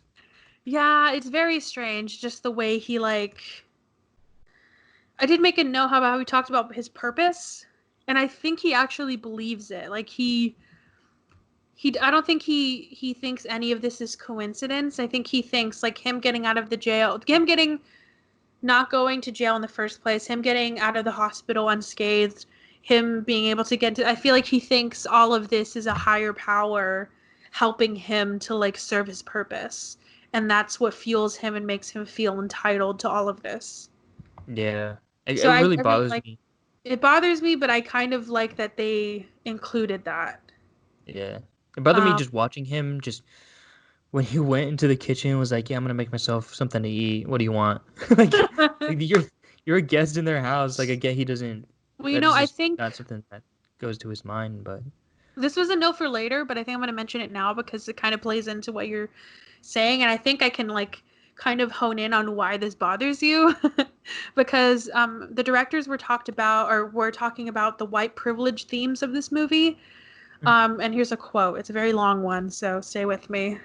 um, but Crystal, who's played by Talia Webster, has a line when Connie knocks at her door when Grandma says, "Who is it?" And she says, "I don't know, some white guy." White people coming to this woman's home like it's their right. The grandmother is one of the sweetest people in the whole movie. In terms of class, the Jennifer Jason Leigh's character's inclusion is very important because it shows that mental illness knows no economic boundaries. Just because you have enough money isn't a guarantee that you won't have mental illness in your family. She's just as much a prison. Just as much in a prison as Nick is. The prison ethos is dictating what's happening in the movie more than anything else. With prison culture, both penal society and people moving out to the suburbs and locking their doors out of fear of some imaginary Charles Manson type or due to anti-crime propaganda, everyone is so isolated, they're in their own prisons. And about Connie, Connie is just barging around across the boundaries into a rich white person's home, into a Haitian family's home, into an African immigrant's apartment, etc. Connie has a key to every cell in the prison because he's so brazen and cynical. whoa, I like that. Which, yeah, sorry, that was like such a long-winded. It has a lot to unpack, but basically, yeah, the reason that the themes that they're discussing is the reason that he's able to go in and take whatever he wants is because he's a white man. You know, like he's able to do that. He's able to, when he's robbing the place, he's putting on the mask of a black man. You know, he's like doing all these things because he's white. Or even later, whenever, and they use this too, they don't shy away from it. I just think they don't like make it as on the nose as everybody else would, but they, like whenever they go to the amusement park and he Oh basically steals yeah. his identity, it's so easy for them to believe that a black man is the one that broke in is threatening the security guard that's white. Yeah. And when they ask him if he knows who that girl is, it doesn't even matter. She doesn't say anything, but she knows. It doesn't even matter what she says because he says he doesn't know her, and they're not Yeah. going to believe her if she says she does. So like they did that really perfectly because whenever I first watched this, I think I had the same thing of you. I was like, why does he feel so entitled to all these people's shit? And I didn't realize until I read that it's about that's just how the world works. That adds so much depth to this movie that I didn't even think about. Yeah, and I think because it is two, and I think it's two white men that are making this movie, so the fact that they could like come to terms with that and also discuss it in such a like eloquent way is really nice that they understand it and they're putting it Yeah. in this movie not to be like just to show people the like ways that men like Connie can get away with so much. Yeah. And that's one thing I kind of noted just throughout their movies is that the Safdie bros create characters that you kind of like but also hate at the same Yeah. time. Like you want everything to go their way, but but somewhere you know that it can't because of who they are. Yeah, because I mean, at the end of the day, the reason he's doing all of this and this whole crazy night happens is because he wants to get his brother out, you know? Yeah. So it's not like he wants to, I mean, it did start from him wanting to steal money, but it's not like that's all he wants. Yeah. Like he wants the money purely for bail. And like when he asked the guy when he has all the acid and they keep saying how much it's worth and he just wants 15,000 because that's exactly how much he needs to bail him out. Yeah. It really felt for So Connie. And before we get past this, when he's in the house and he's bleaching his hair, they cut to a like the news, the local news, and they see you can see that they're looking for him, and as a distraction, Robert or Connie's character kisses the 16-year-old. 16-year-old, and I said that actress better be 18 because she looks 16. So I looked it Did you up look it right up? now. She is 21, and this was made in 2017. So they're good, Okay. but we have the same birthday. Do you really? Yeah, May 23rd. Hers is she's 21, so she's 2 years older than me. But our birthdays are coming up, Happy birthday to a queen. and to Leo Webster. Oh my god. Yeah. Okay, so after that is when it's revealed that he did not break his brother out of the hospital. Oh Dude, when man, I watched it the first time, I was fucking shook. I was so I stressed. I was like, are you fucking kidding me? I was so lost. I was like, what do you mean? But then he didn't check. He just saw someone was hurt and there was a cop outside. He just saw he was a prisoner in the hospital, so that must be my brother. And my To be mom, fair, though, that looked, when he was like carrying him out of the hospital, it looked exactly like Benny Safdie. it did. Like And I well, you hate can only see mom. his lips and stuff, but Mom immediately was like, how does he know that that's his brother? And like a couple minutes ago, she's like, that's not his brother, is it? And this is like, the first time she's seen it. yeah, I hate that. I hate that she figured that out and I didn't. I know. I was watching. I was like, yeah, I don't know. Damn, she's smart. Yeah, But yeah, so then I have a they. quote Oh, sorry. Go on. that Connie says to, I don't remember her name, underage. We'll I call don't her know if she Talia said it. because that's I think Talia is Yeah, it's uh, Talia Webster. Because she's like obviously like, what the hell's going on if that's not your brother? And he says to her, "Don't be confused. Is she gonna make it worse for me?" Oh yeah. That made me laugh so hard. He has a lot of funny lines in this movie. Like it just So many speaks good to ones. his entitlement. Yeah, he's so selfish. don't be confused. It's just And gonna be then worse for me. after that, he helps himself to her car. Yeah. She's So just like, okay. yeah, I don't know. Maybe she's bored and she's like, let's see where this goes. Um, and so they take the car and they go to White Castle, as you do, because they pass the hospital and it's filled with cops. Because he's trying to take the guy back, I think, and to get his brother. I don't know exactly what he was trying to do, but he Yeah. can't do it. And then that guy in the back of the car was pissing me off. He was more annoying than Connie, I think, because he just kept yelling.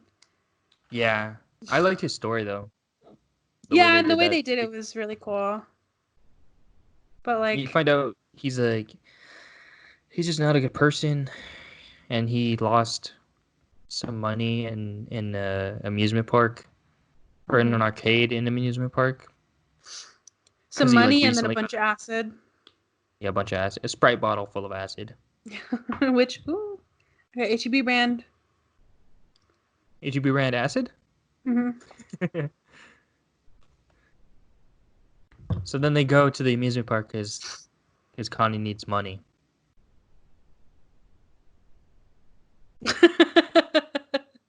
That's I it. That's the movie. I'm I just don't have playing. any notes about that part, but yeah, then Connie obviously gets what he wants. The security guard is trying to do his job, and he beats him up and frames him for running in there. And I hate too how they're like, "Can you turn on the lights?" And he instantly knows how to do it. Well, I mean, yeah, I mean, it's not hard, but like, I'm stupid. I can't. I don't know. I would not know what to do. I would just leave. yeah. I will give Connie mad props for being super smart in He's in all so of like this. he thinks so well on his feet. Oh yeah, he probably did well in prison. Oh, little spoiler. Probably. Well, not really because he's been to prison before, so Oh, before this. well now But we just yeah, confirmed it. well there you go. Um, so that and then they go to then after he helps himself to that guy's job, he helps himself to his apartment. And then there's a dog that it's actually kind of confirms his whole theory about dogs because his dog seems really angry, but then as soon as Connie's there, he's like fine. Yeah, yeah. I really like that detail, that attention to detail, where he's like, "Yeah, I think I was a past dog, or I was a dog in my past life, and that's why I'm so good with them." What animal do you think you were in your past life? Past life? Yeah. Or what do you think you were in your past life? You know what I've Uh, heard is that wherever your birthmark is, like if you have a birthmark, wherever that is, that's where you were like murdered. And I and if you have don't one have like a right birthmark, here. Maybe you have one in a place that you can't see. inside my eye, I think I have one in like the middle of my chest, like right where it dips. My chest dips. Yeah, I have one in my chest. I think. I don't know. I haven't looked in a very long time. I used to think it was like an air pocket in my skin, so I'd try to pick at it. It's white. Can birthmarks be white? Mine's brown. I don't have any brown birthmarks. Oh, well, what do you have you ever thought of that past lives? No, no. You can do something called a past life regression, where it's basically you go to somebody and they kind of guide you through your past lives. And I kind of want to do it. But what if this is your first life? Well, there's a theory that it could be, and you could find that out, but there's a theory that the more immature a person is, the younger their lives are. Oh, Which I mean, I don't know if this is just me like being conceited, but I feel like for my age I've always been very mature, and so I feel like I'm an old soul. I guess. I don't know. Mom and Dad used to say that I always talk to older people. Like Really? when I did speak, not You're to like, just mom as a kid, I would like talk to their friends. you're like, up here. I feel like I would be a cat, and me and Ari were cat friends. I sound like Connie. We just understand each other. This is my What are you immune purpose. to? What am I immune to? That's a good question. I was probably like a tomato. I don't know. Tomato and asparagus, probably. Asparagus. All right. Well, I guess we'll do a past life regression. That'll be an episode. This will go to a place to record it. And so after they, I don't know what the fuck they. Oh, I think they're trying to sell the acid, right, to that guy. Yeah. They're trying to sell it back. And that obviously doesn't work. And then what happened? They somebody. I think the police comes or something after the guy leaves. Well, yeah. So, first of all, you're skipping the fact. So they go to the security guards, the one that they That's what I just ruined said. his entire life. They I go to said his that. apartment. I literally said that. I said after he helps himself to his job, he helps himself to his apartment. Oh, I don't remember that. And It's a very nice apartment. Pretty good apartment for a security guard. And you can see now are you trying to? What are you trying? I honestly don't remember you saying that. I literally said that. Yeah. You can see in that apartment, he has like family photos. He has a kid. Mm-hmm. He has a daughter. Very sad, because his life is ruined. But yeah, so they try to. Connie pressures that guy to get his friend to come buy it, and then he's like, "You want me to get 15 grand? I'll go to the bank. It'll take me like 3 hours, whatever." So he leaves, and then Connie just leaves because he doesn't think. He doesn't want to wait. Yeah, he doesn't want to wait. He wants to get his brother out faster. So he leaves, but then the dog fights that other guy with the messed up face. I don't remember his name. I don't know. He looks like you. And then the cops come. That's when the cops come. And then I put these dummies. Connie runs. And then the other guy goes out through the window, which I knew he was going to fucking fall. Yeah, he fell to his death. What a dummy. And I remember, like, after watching this movie, I had kind of like deja vu. But I remember thinking after all this, when he got arrested, at least his brother wasn't involved at all. Yeah. Because at least he can get out of this and not be harmed. But yeah, and that's then what happens. we get to the end scene, and he's back with the counselor. The counselor's taking him to a group, like, activity, I guess, or like a little group therapy session. And they start doing a fun little activity that I've actually done before, where you cross the like table. You cross the room, like you stand on one side of the room, and then the instructor says, it's kind of like Never Have I Ever. It kind of is, yeah.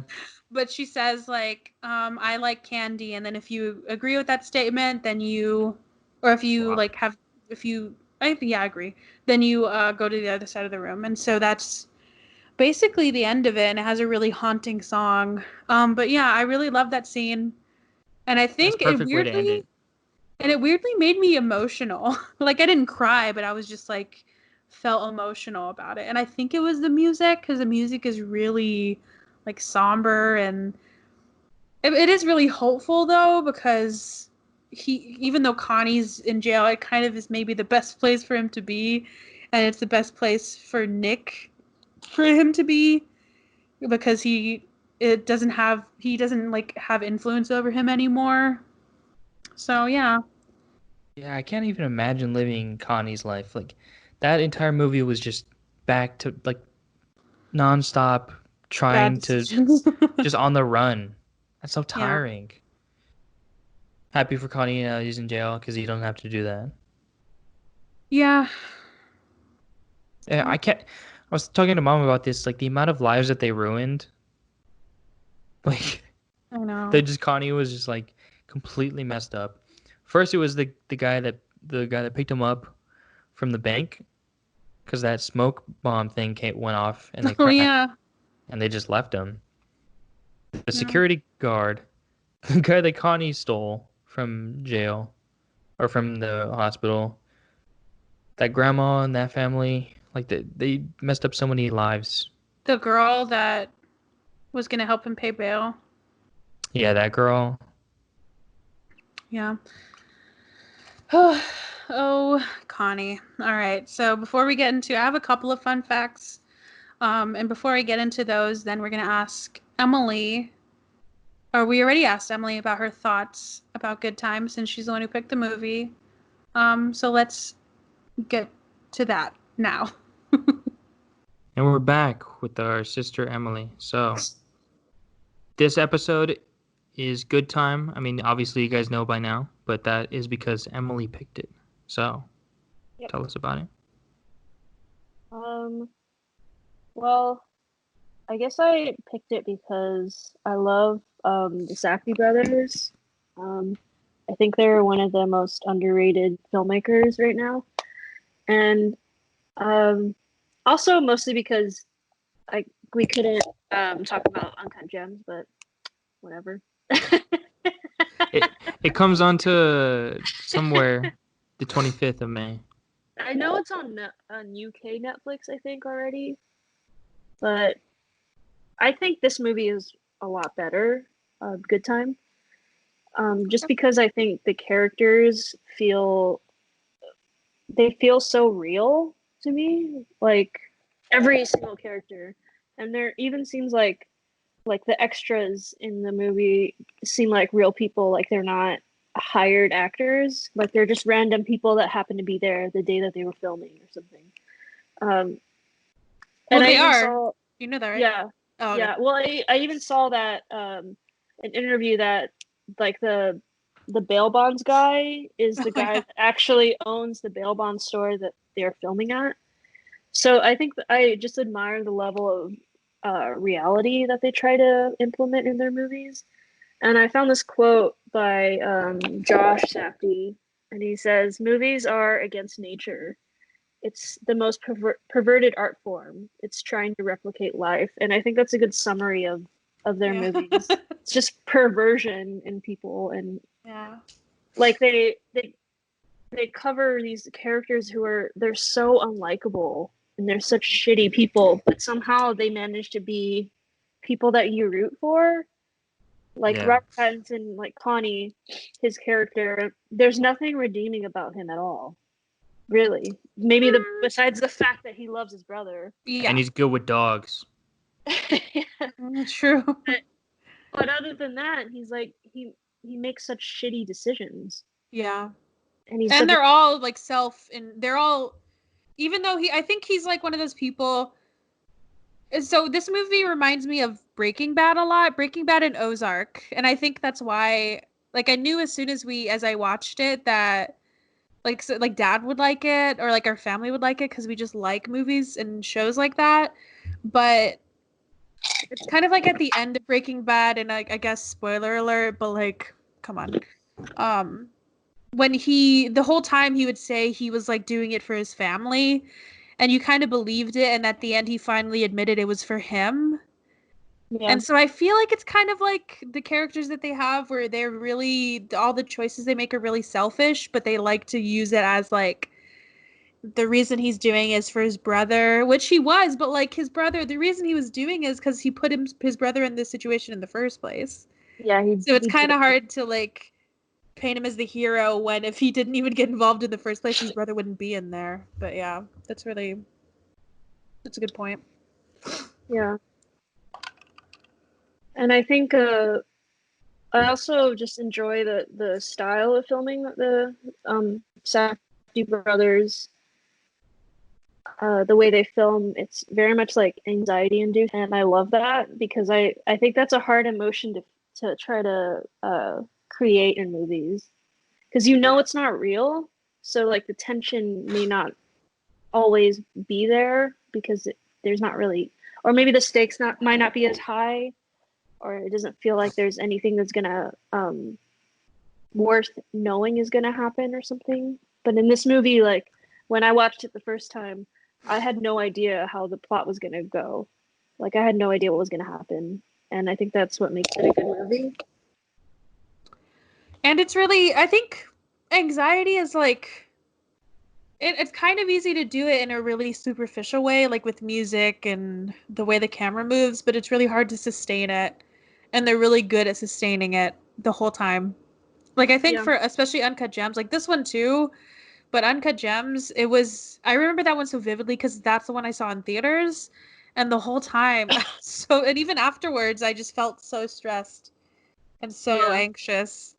But I wasn't like mad about it. It was a good experience, but yeah.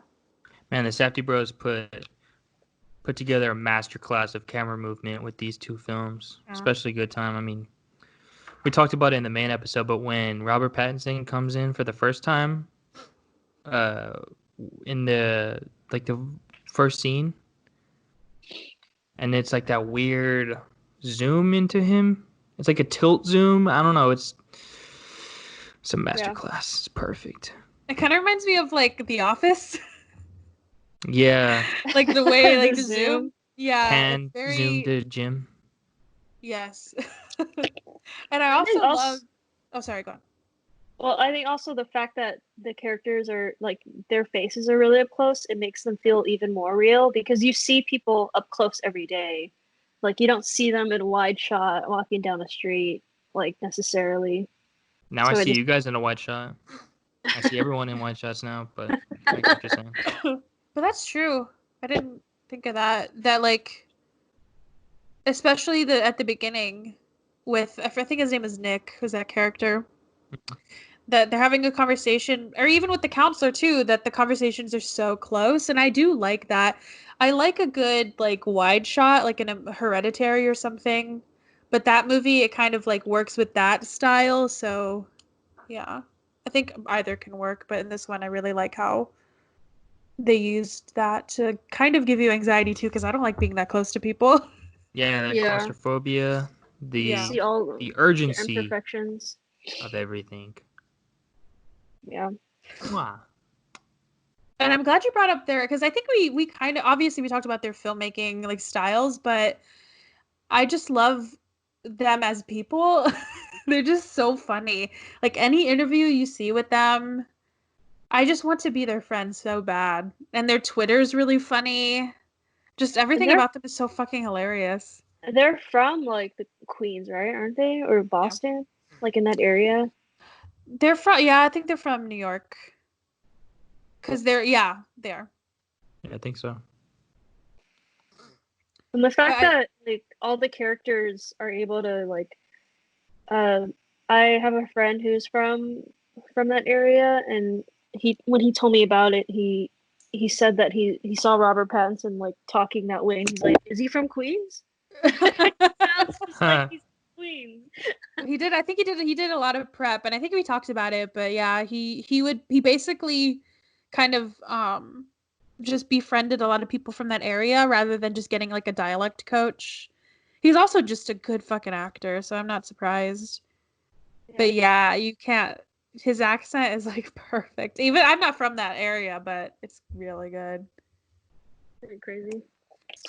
And one thing I do love, I didn't mention it in the main part, but I did see when I was doing research for this episode, I did see a quote from the Safdie brothers where they said that even if they had like $50 million to make, or $100 million to make a movie, they would still shoot it as if they had $40. And because you could tell they did that too with like Uncut Gems. You would think, because this is not their second feature, they've done a couple before, but this is kind of the biggest one they've done, and they have such a big star in it. I'm really glad that they didn't really compromise their style, and I don't think they ever will, honestly. Because with some like directors that I like, or some filmmakers, I get scared when they get like really popular, because I get scared that they'll just, it's kind of like when you see a lot of indie filmmakers when they get like a Star Wars or a Marvel movie, and you're like, oh fuck, like what's gonna happen, because I don't want them to lose that. But oh god, I truly would love to see a superhero movie by the Safdie brothers, though. I think they'd do it really well. Imagine that. Oh my god, it would be so good though. Because if you think about it, like Marvel, and which I'm not like downing them for this, but the situations that their heroes in are so like dire. And to an extent they feel like it, but not in a way that makes you anxious, cuz like nobody's going to take their kid to see a movie like that. So if they actually, like, if you gave a filmmaker a movie that had like really harsh like consequences like that, I feel like that would be such a hard movie to watch, honestly. But I would see Uh, it. I'd love to bring it up, Oh but god. isn't that why? Well, isn't that what people were scared that Sam Raimi was directing the original Spider-Man? Because he's historically done like non-traditional, like what you would think of superhero movies now. Like Oh, he, that yeah, that's not just starts with him though, or it doesn't end with him. That's Ryan Johnson, that's Taika Waititi, like a bunch of people that have that do bigger. I mean, that makes sense. Like nobody starts out as making a Marvel movie, but yeah, I see what you mean. But like, I just wanted to my bring up Spider-Man. oh okay. That was my. I don't know his filmography before, so I don't know. But yeah. I was looking at it right now. Yeah, he actually did The Grudge, the new one. Oh really? Oh, Yeah. yikes. I I do like interesting choices like that though. Like I love the movies that they make now, and I wouldn't ever want to be like changing that, but I kind of want them to like I want to see them do something like take a genre and do something totally different with it. Like I would love any honestly any kind of movie in their filmmaking style I think would be really good. Like like imagine them doing a rom-com. Oh Mhm. Like no. what kind of weird fucking movie that would be, but it would probably be really good. I mean, if you look at a bunch of indies that are being made now, and I think especially A24 is doing this, where like they're buying movies that are not really within one genre, or if they are, it's like a Hereditary, where it is a horror film, but it's also a family drama, or like Midsummer is like kind of a not a romantic comedy, but it is funny and it is about a romantic like partnership, and it's also like a horror. Like those are the only two A24 movies I can think of. But you know, like I just feel like hopefully if A24 is giving them advice or is giving them creative direction, that they'll tell them like the next one, let's do something totally different. I'd like to see it. I'd watch anything they Be put cool. out. Truly. I want to watch their other movies too. I don't know where I'd find them, but do you have any other thoughts about Good Time, Emily? Um, I think my favorite character is Ray in the movie. Is that his name, Ray? He's the one that like comes out of nowhere and he just ends up Oh, helping Connie I like don't try remember to his name, but he's the one Hey. that I Connie think his name is mistakes to be his Nick. brother. Yeah. Yeah. Oh, the guy he steals from the hospital? Yeah. Yeah. Oh, I hated him. He was so goddamn annoying. I just don't like when characters are like when he was in the reason I hate him is because when they were in the house and he kept telling him to be quiet because that lady was asleep and he kept yelling. That's just like my biggest pet peeve. Just shut the fuck up. It was so annoying. I I I think hate him. mean, he's definitely like an exacerbated version of Connie. Like he's such an Yeah, idiot, but even more so an idiot. Ugh, I don't know. And Connie's I just smart. Like, and I love the like the almost the end of it where they're in that apartment and Ray is talking about like, oh, we're gonna, you know how much longer we're gonna be in jail or whatever, and he's like, Connie's like, I'm nothing like you, and he's like, I'm better than you, and Ray's like, no one is better than anyone, like we're yeah. all the same. Just kind of like a reality check for Connie. He's Well, like, and he he thinks, does feel that way too, because like it kind of reminds me of the whole like I think one of the reasons he says that is because that guy's a drunk. And yeah, there's that moment where Connie is telling that girl he's immune to weed. And you can just picture the kind of fucking guy that would say that he's immune to weed. You know, you can kind of guess what he would feel about alcoholics, right? You know, that they're not, that they can control it. You know, so I don't doubt that he thinks that. he'd be that part of that person at that party that would just not shut up. You're talking to, like you accidentally start a conversation with them. Yeah. They just don't stop talking. Yeah, I would I think he's never hang out with him. my favorite because he's just like Connie, and I think he just doesn't want to accept that he's a piece of shit just like him. Yeah. He thinks he has this self sense of like that he's meant to do something great, but he's just like everyone else. And like the highest form of that too is the whole dog thing. Because if you think about like how people think about dogs in this society, they like kind of value them more than humans. People just fucking love dogs. Like the amount of people that tell me that they get angry when dogs die in movies, and it's like in a horror movie where the entire family was killed, but they're like, yeah, but why did they kill the dog? You know, like if you just think about that kind of like love people have for dogs, and for him to think that he is like emulating that in his life and that he is a dog and he was a dog in his past life, it just shows you the kind of like pedestal he puts himself on. Oh yeah, by the way, happy Mother's Day, Emily. Oh yeah, You want a dog? dog mom. There is an actual like dog mom day, I think. Oh. I don't know when it is. Dumb. But yeah. Oh, there it But is. that's Dumb. also what I'm going to tell people is that I was a dog in my past life. How many friendships you'll lose from that? But like be really serious about it and talk about my purpose and that I'm immune to weed. If someone gets mad at you, you just bark at them. Sound like you're schizophrenic. That does, Medication you know what for though? Like laying all this out, I didn't like love Connie, but I didn't have such a disdain for him, and now I really do hate him. And I feel so bad for his brother. His brother was he was like he just wanted to watch what he wanted to watch on TV, dude. Like he wasn't trying to start any shit, you know? It's just Oh, there. and that scene, I hate that one scene that I hate watching is the one where he's yelling on the phone and God. he's like telling the guy, because I just feel so bad for him. Like he should not be in there. But he got a good ending though. I was happy for him. You think that was a good ending? I loved it, yeah. I really love ambiguous endings or like endings that are not like overstated. I love them. Why I did you not like it? I think he just at the beginning he seemed like he hated being at that facility, like or even being like questioned or interviewed by that therapist or whatever that guy is supposed to be, and being there ended up being there because of his brother.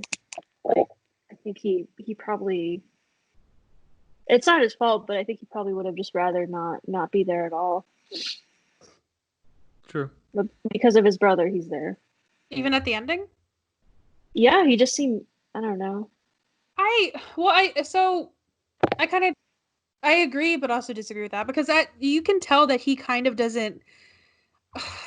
So there was one quote that I said in the main episode, but what I remember from it is that the main institution that the Safdie brothers wanted to explore is the prison, like prison institution, but how there's prisons throughout like your life, like whatever race you are, whatever, like if you have a controlling brother, like those are prisons. And I feel like not only was Nick in an actual prison, but he also had a prison of his brother thinking that he's better than what he actually is. Like, do you remember at the beginning when Connie like comes in and he takes him out and there's a very subtle line where he says, "Is this what you think you are?" And he's referring to like they're in a mental institution, so he's basically saying like, "Do you think you're like these people?" And I mean, to a certain extent, if he's there, then he is, which is not a bad thing. I mean, it's good to recognize that and to get that help, and that he's going to a counselor and he's like talking to people. And so the prison that I think he's in is under his brother's control. And that's why he thinks he shouldn't be there. And that's why he hates it at the beginning. And at the very end, if you stay for all of the credits, he starts to participate into that like cross the line thing. So it is a very subtle, it's a very small, and honestly, if you turn off the credits as soon as they start, you'll miss it. But he starts to participate. And I think it kind of shows that he is now free from that. He's free from his brother telling him that he's not shit if he like thinks that he's like these people, if he tries to get help and he tries to like admit that he has something wrong with him, that he's failed. But sorry, that was like a rant. But that's why I like that ending, because it shows that he's finally free from his brother's like really intense grasp on him. But yeah. Fair. I like that.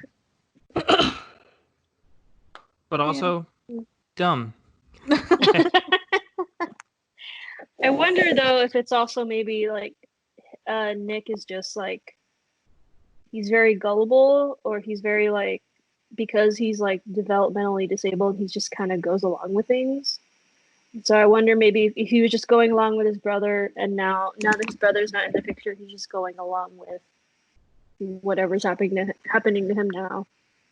Well, that's Like an what if argument. it, Yeah, that's an argument like to make, and I think he could be there's. just like innocently like, okay, this is my life now. Like this is happening now. I think that's better than before. Yeah, that's not a bad thing. I mean, they are probably going to give him that same.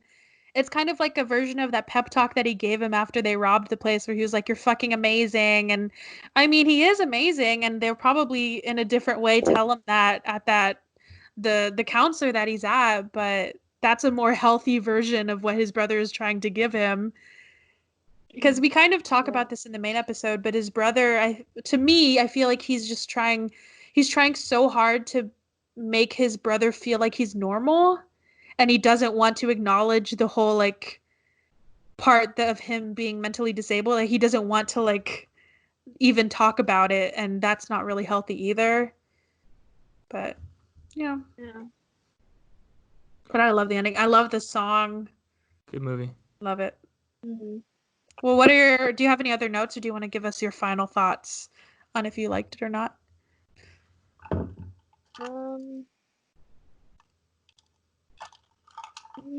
Kind of just going off of what you're saying about like the prison system.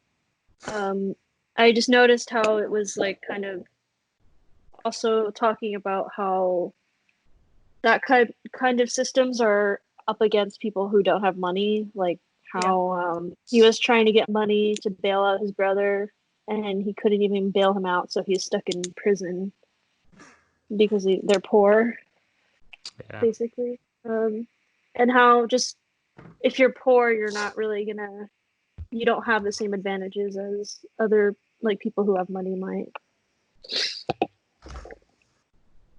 Amen. Yeah, like the vicious cycle of him. Like the reason they're in there is because they needed money, and now he needs money to get him out. Yeah. Yeah. But yeah, I'd say it's probably my favorite movie that they've made so far. Uncut Gems probably second. There's another movie. I don't know if it's technically by them. I think it's called Heaven Can Wait or something. Heaven knows what. Heaven Knows What. That one's pretty good too, and it's kind of the similar feel. Where it's very like up close in your face filming, and the music is pretty similar. And that one is about like drug addicts. The music, the like laser tag game music. Yeah. Arcade. Synthy. Yeah. I feel like that kind of music is starting to come back in movies. I hear it all the time now. Oh yeah. That's gonna be everything for Thor. What was it called? Yeah. Love and Thunder. David Wonder Fincher Woman popularized it. Who did? David Fincher, is that his name? He did the Con Girl and Girl Social with the Dragon Network. Tattoo. Yeah. I could see that. Restarting that trend. I'm here for it. I love it. Yeah, me too. Have you listened to like 90 what is it? Japanese pop music like that? It's like from the 80s.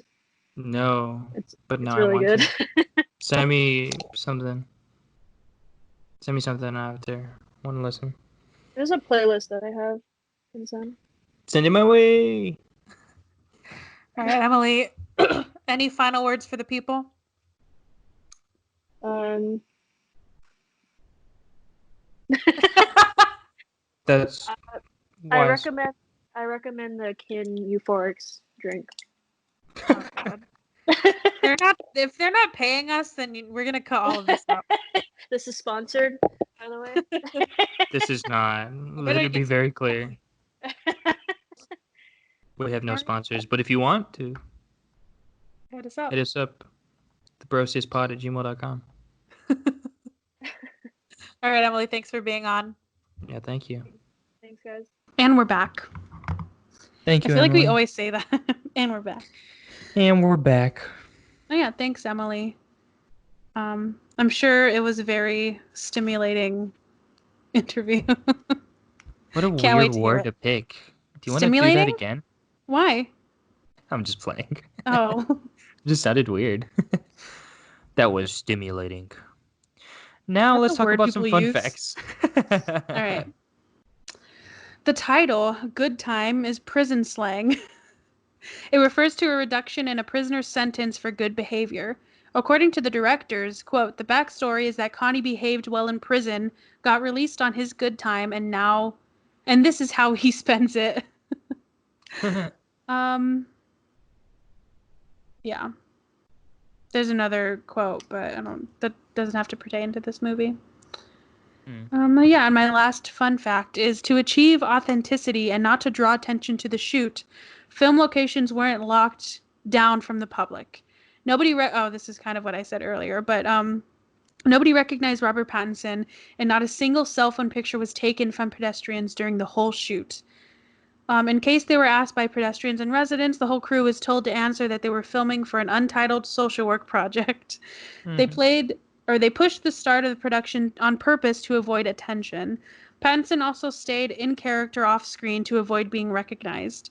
He could go unrecognized to such a degree that when they shot the scene towards the end in the security guard's apartment block, local residents asked him in the elevator if he was Bradley Cooper's security guard, having heard a movie was being shot starring actor Bradley Cooper. That's funny. Man, that's good. Those are very stimulating fun facts. We can recut this entire episode so you don't have to say stimulating. Why? I don't understand what's wrong with that word. I was mostly joking, and then you just shitting on it. It just sounds funny. Now, Alright, what a well, I'm gonna use it all stimulating up. conversation. Yeah, that's why I used it. It was a joke. Uh-huh. All right. Now for my pick. You sound like a demon. Now for my stimulating pick. We're going to watch The Lodge for next episode. It's on Hulu. I don't know much about it. Other than it's a horror movie and it came out this year, early February. So it's kind of my pick. Not really. I suggested it and you said yes. The only thing I'll say is that the less you know about it, the better. Which is the case for any movie, honestly. But like for this one, when I watched it, I knew almost nothing about it. I seen like a trailer or two, but it's very surprising if you don't know anything about it. The less you know, the better. Well, and honestly, you could even watch the trailer because I remember when I've seen it before, and I remember talking about it on this podcast, and I think I told you that I had seen the trailer before multiple times because it played at the Draft House. But even after watching the trailer, I still had no clue where this movie was going. Yeah.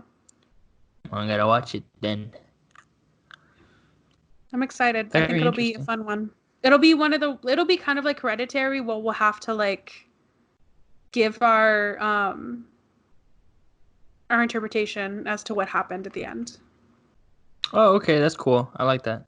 So, you can watch. I've seen the other day. I like stumbled on a ending explained thing. So I don't know if that's cheating, but I don't necessarily agree with it. So, but also I like watching those things to see other people's perspective. But yeah, I'm excited. I think it'll be a fun one. Yeah, I think so too. I've heard good things about it. I've also heard bad things. Really? Read bad things, yeah. Interesting. But that's all for next episode, episode 27. We're getting very close to being a year deep into this. When is the year? I think it's like August or September. I thought we started in the summer. Yeah, it was like because I was Like the end of summer. August. Oh, I okay. guess it couldn't have been September then. I got to check because I recorded.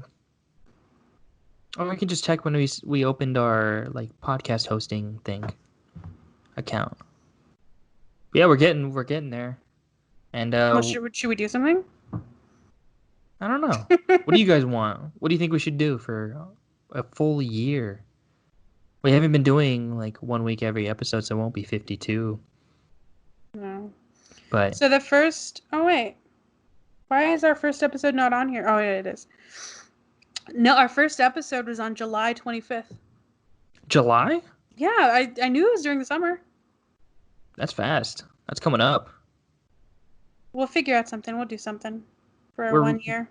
We're hitting milestones. I'm very proud of us. We're getting close to hitting like 700 downloads Are we? across all platforms, which is crazy. Dang.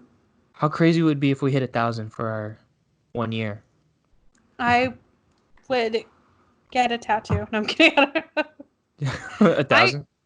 I would get a tattoo based on the podcast, but not like the logo or not like something that was like a drawing, but it meant the podcast. I was thinking about that the other day, but I don't want to get like a ticket stub. I don't want to get something everybody does. Yeah. Think about it. I don't know. It's been a stimulating first year. Oh my god. Why are you on that word? It's not a weird word to use. Let us know that too, if that's a weird word. I think it is because it's Are just you in the thinking- context of an interview. That was I think- stimulating. Because you're pushing that on me. Maybe it wasn't stimulating. Well, there's a certain thing where you put stuff into the universe. And so I'm hoping, this is kind of behind the scenes, but I'm hoping when we do interview Emalee that it will be stimulating and that her insights will be. It will. Record. So yeah, we gotta. Let me just. Our Instagram is at Brother Sister Show. Hit us up there if you want to be on an episode. Don't be scared to. I don't know. Just do it. If you want to talk to us about anything, about movies. Don't make me start reaching out to people. I will do it. And our Twitter is at Bro Sis Show. So very similar, but one of them shorter because Twitter won't let us have 15 characters or longer. Is- They're scared we'd be too powerful with the same user across 2 different platforms. Let us know what you guys, anything. If you guys like this episode, if you didn't, if you really hate an episode. If you hate an episode. Yeah. Okay. Like Stuber, I think that's our best performing though. Like it has the most download. That was our first one though, so that's kind of expected. Yeah. Hereditary is pretty good. Let's see how long we can draw this ending out. Yeah. By now our grandma isn't listening for sure. So yeah, I asked her because she brought it up because this past Sunday was Mother's Day. Happy Mother's Day, everyone, if you're a mother. We would have had our mom on, but she doesn't want to be on the podcast. She does not. She really doesn't. And she said she didn't listen to some of it because it was too long. And my dad was like, what else do you have to do? It's okay. Like, that's fine. I need another excuse. Hey, we just need that download and then do whatever. Yeah. Yeah. Well, I can see on Spotify, I can see when people tune out. Do people listen most of the way? Like 50-50. Interesting. I can skew it for sure if I listen to the end, because I listened to the end of the 8th grade one to make sure that it went all the way, like a couple times, like the drum solo and everything. Mm-hmm. And you could see when I listened to it, because like it like kind of spiked at the end of the episode. What if everybody just really wanted to tune into that solo, dude? How would they know though? Like only I knew. Oh. Well, what if Word they heard spread. it and they were like, and I actually, you know what? It could have been me too, because I think I was like, I did want to listen to it a couple of times. Did you like it? Yeah, I liked it. I thought it was innovative, and I I was wish gonna that have you'd it. be that innovative. And no, I'm kidding. I'm kidding. No, it was good. Well, I don't have anything else. If you guys have something, let us know. Oh Send yeah, it to us. Send please. it. If you guys are wanting to make music and you want to like have something like a prompt to do it, we would love a theme song and Just transition songs. put it on our Anything. platform. Yeah, we'll That'd shout be you out. We'll yeah. shout you out, and you can honestly be in the credit if you like have if you have something that you do, like if you make music or something. I don't know how much this means to people, but we could put you in the credits of like the description of every episode. Yeah. Yeah, that'd be cool. Um, But yeah. yeah, I don't think I have anything else. Thank you for listening. Appreciate it. Getting close to these cool milestones, which is awesome. I just feel stimulated. Oh my god, fuck you.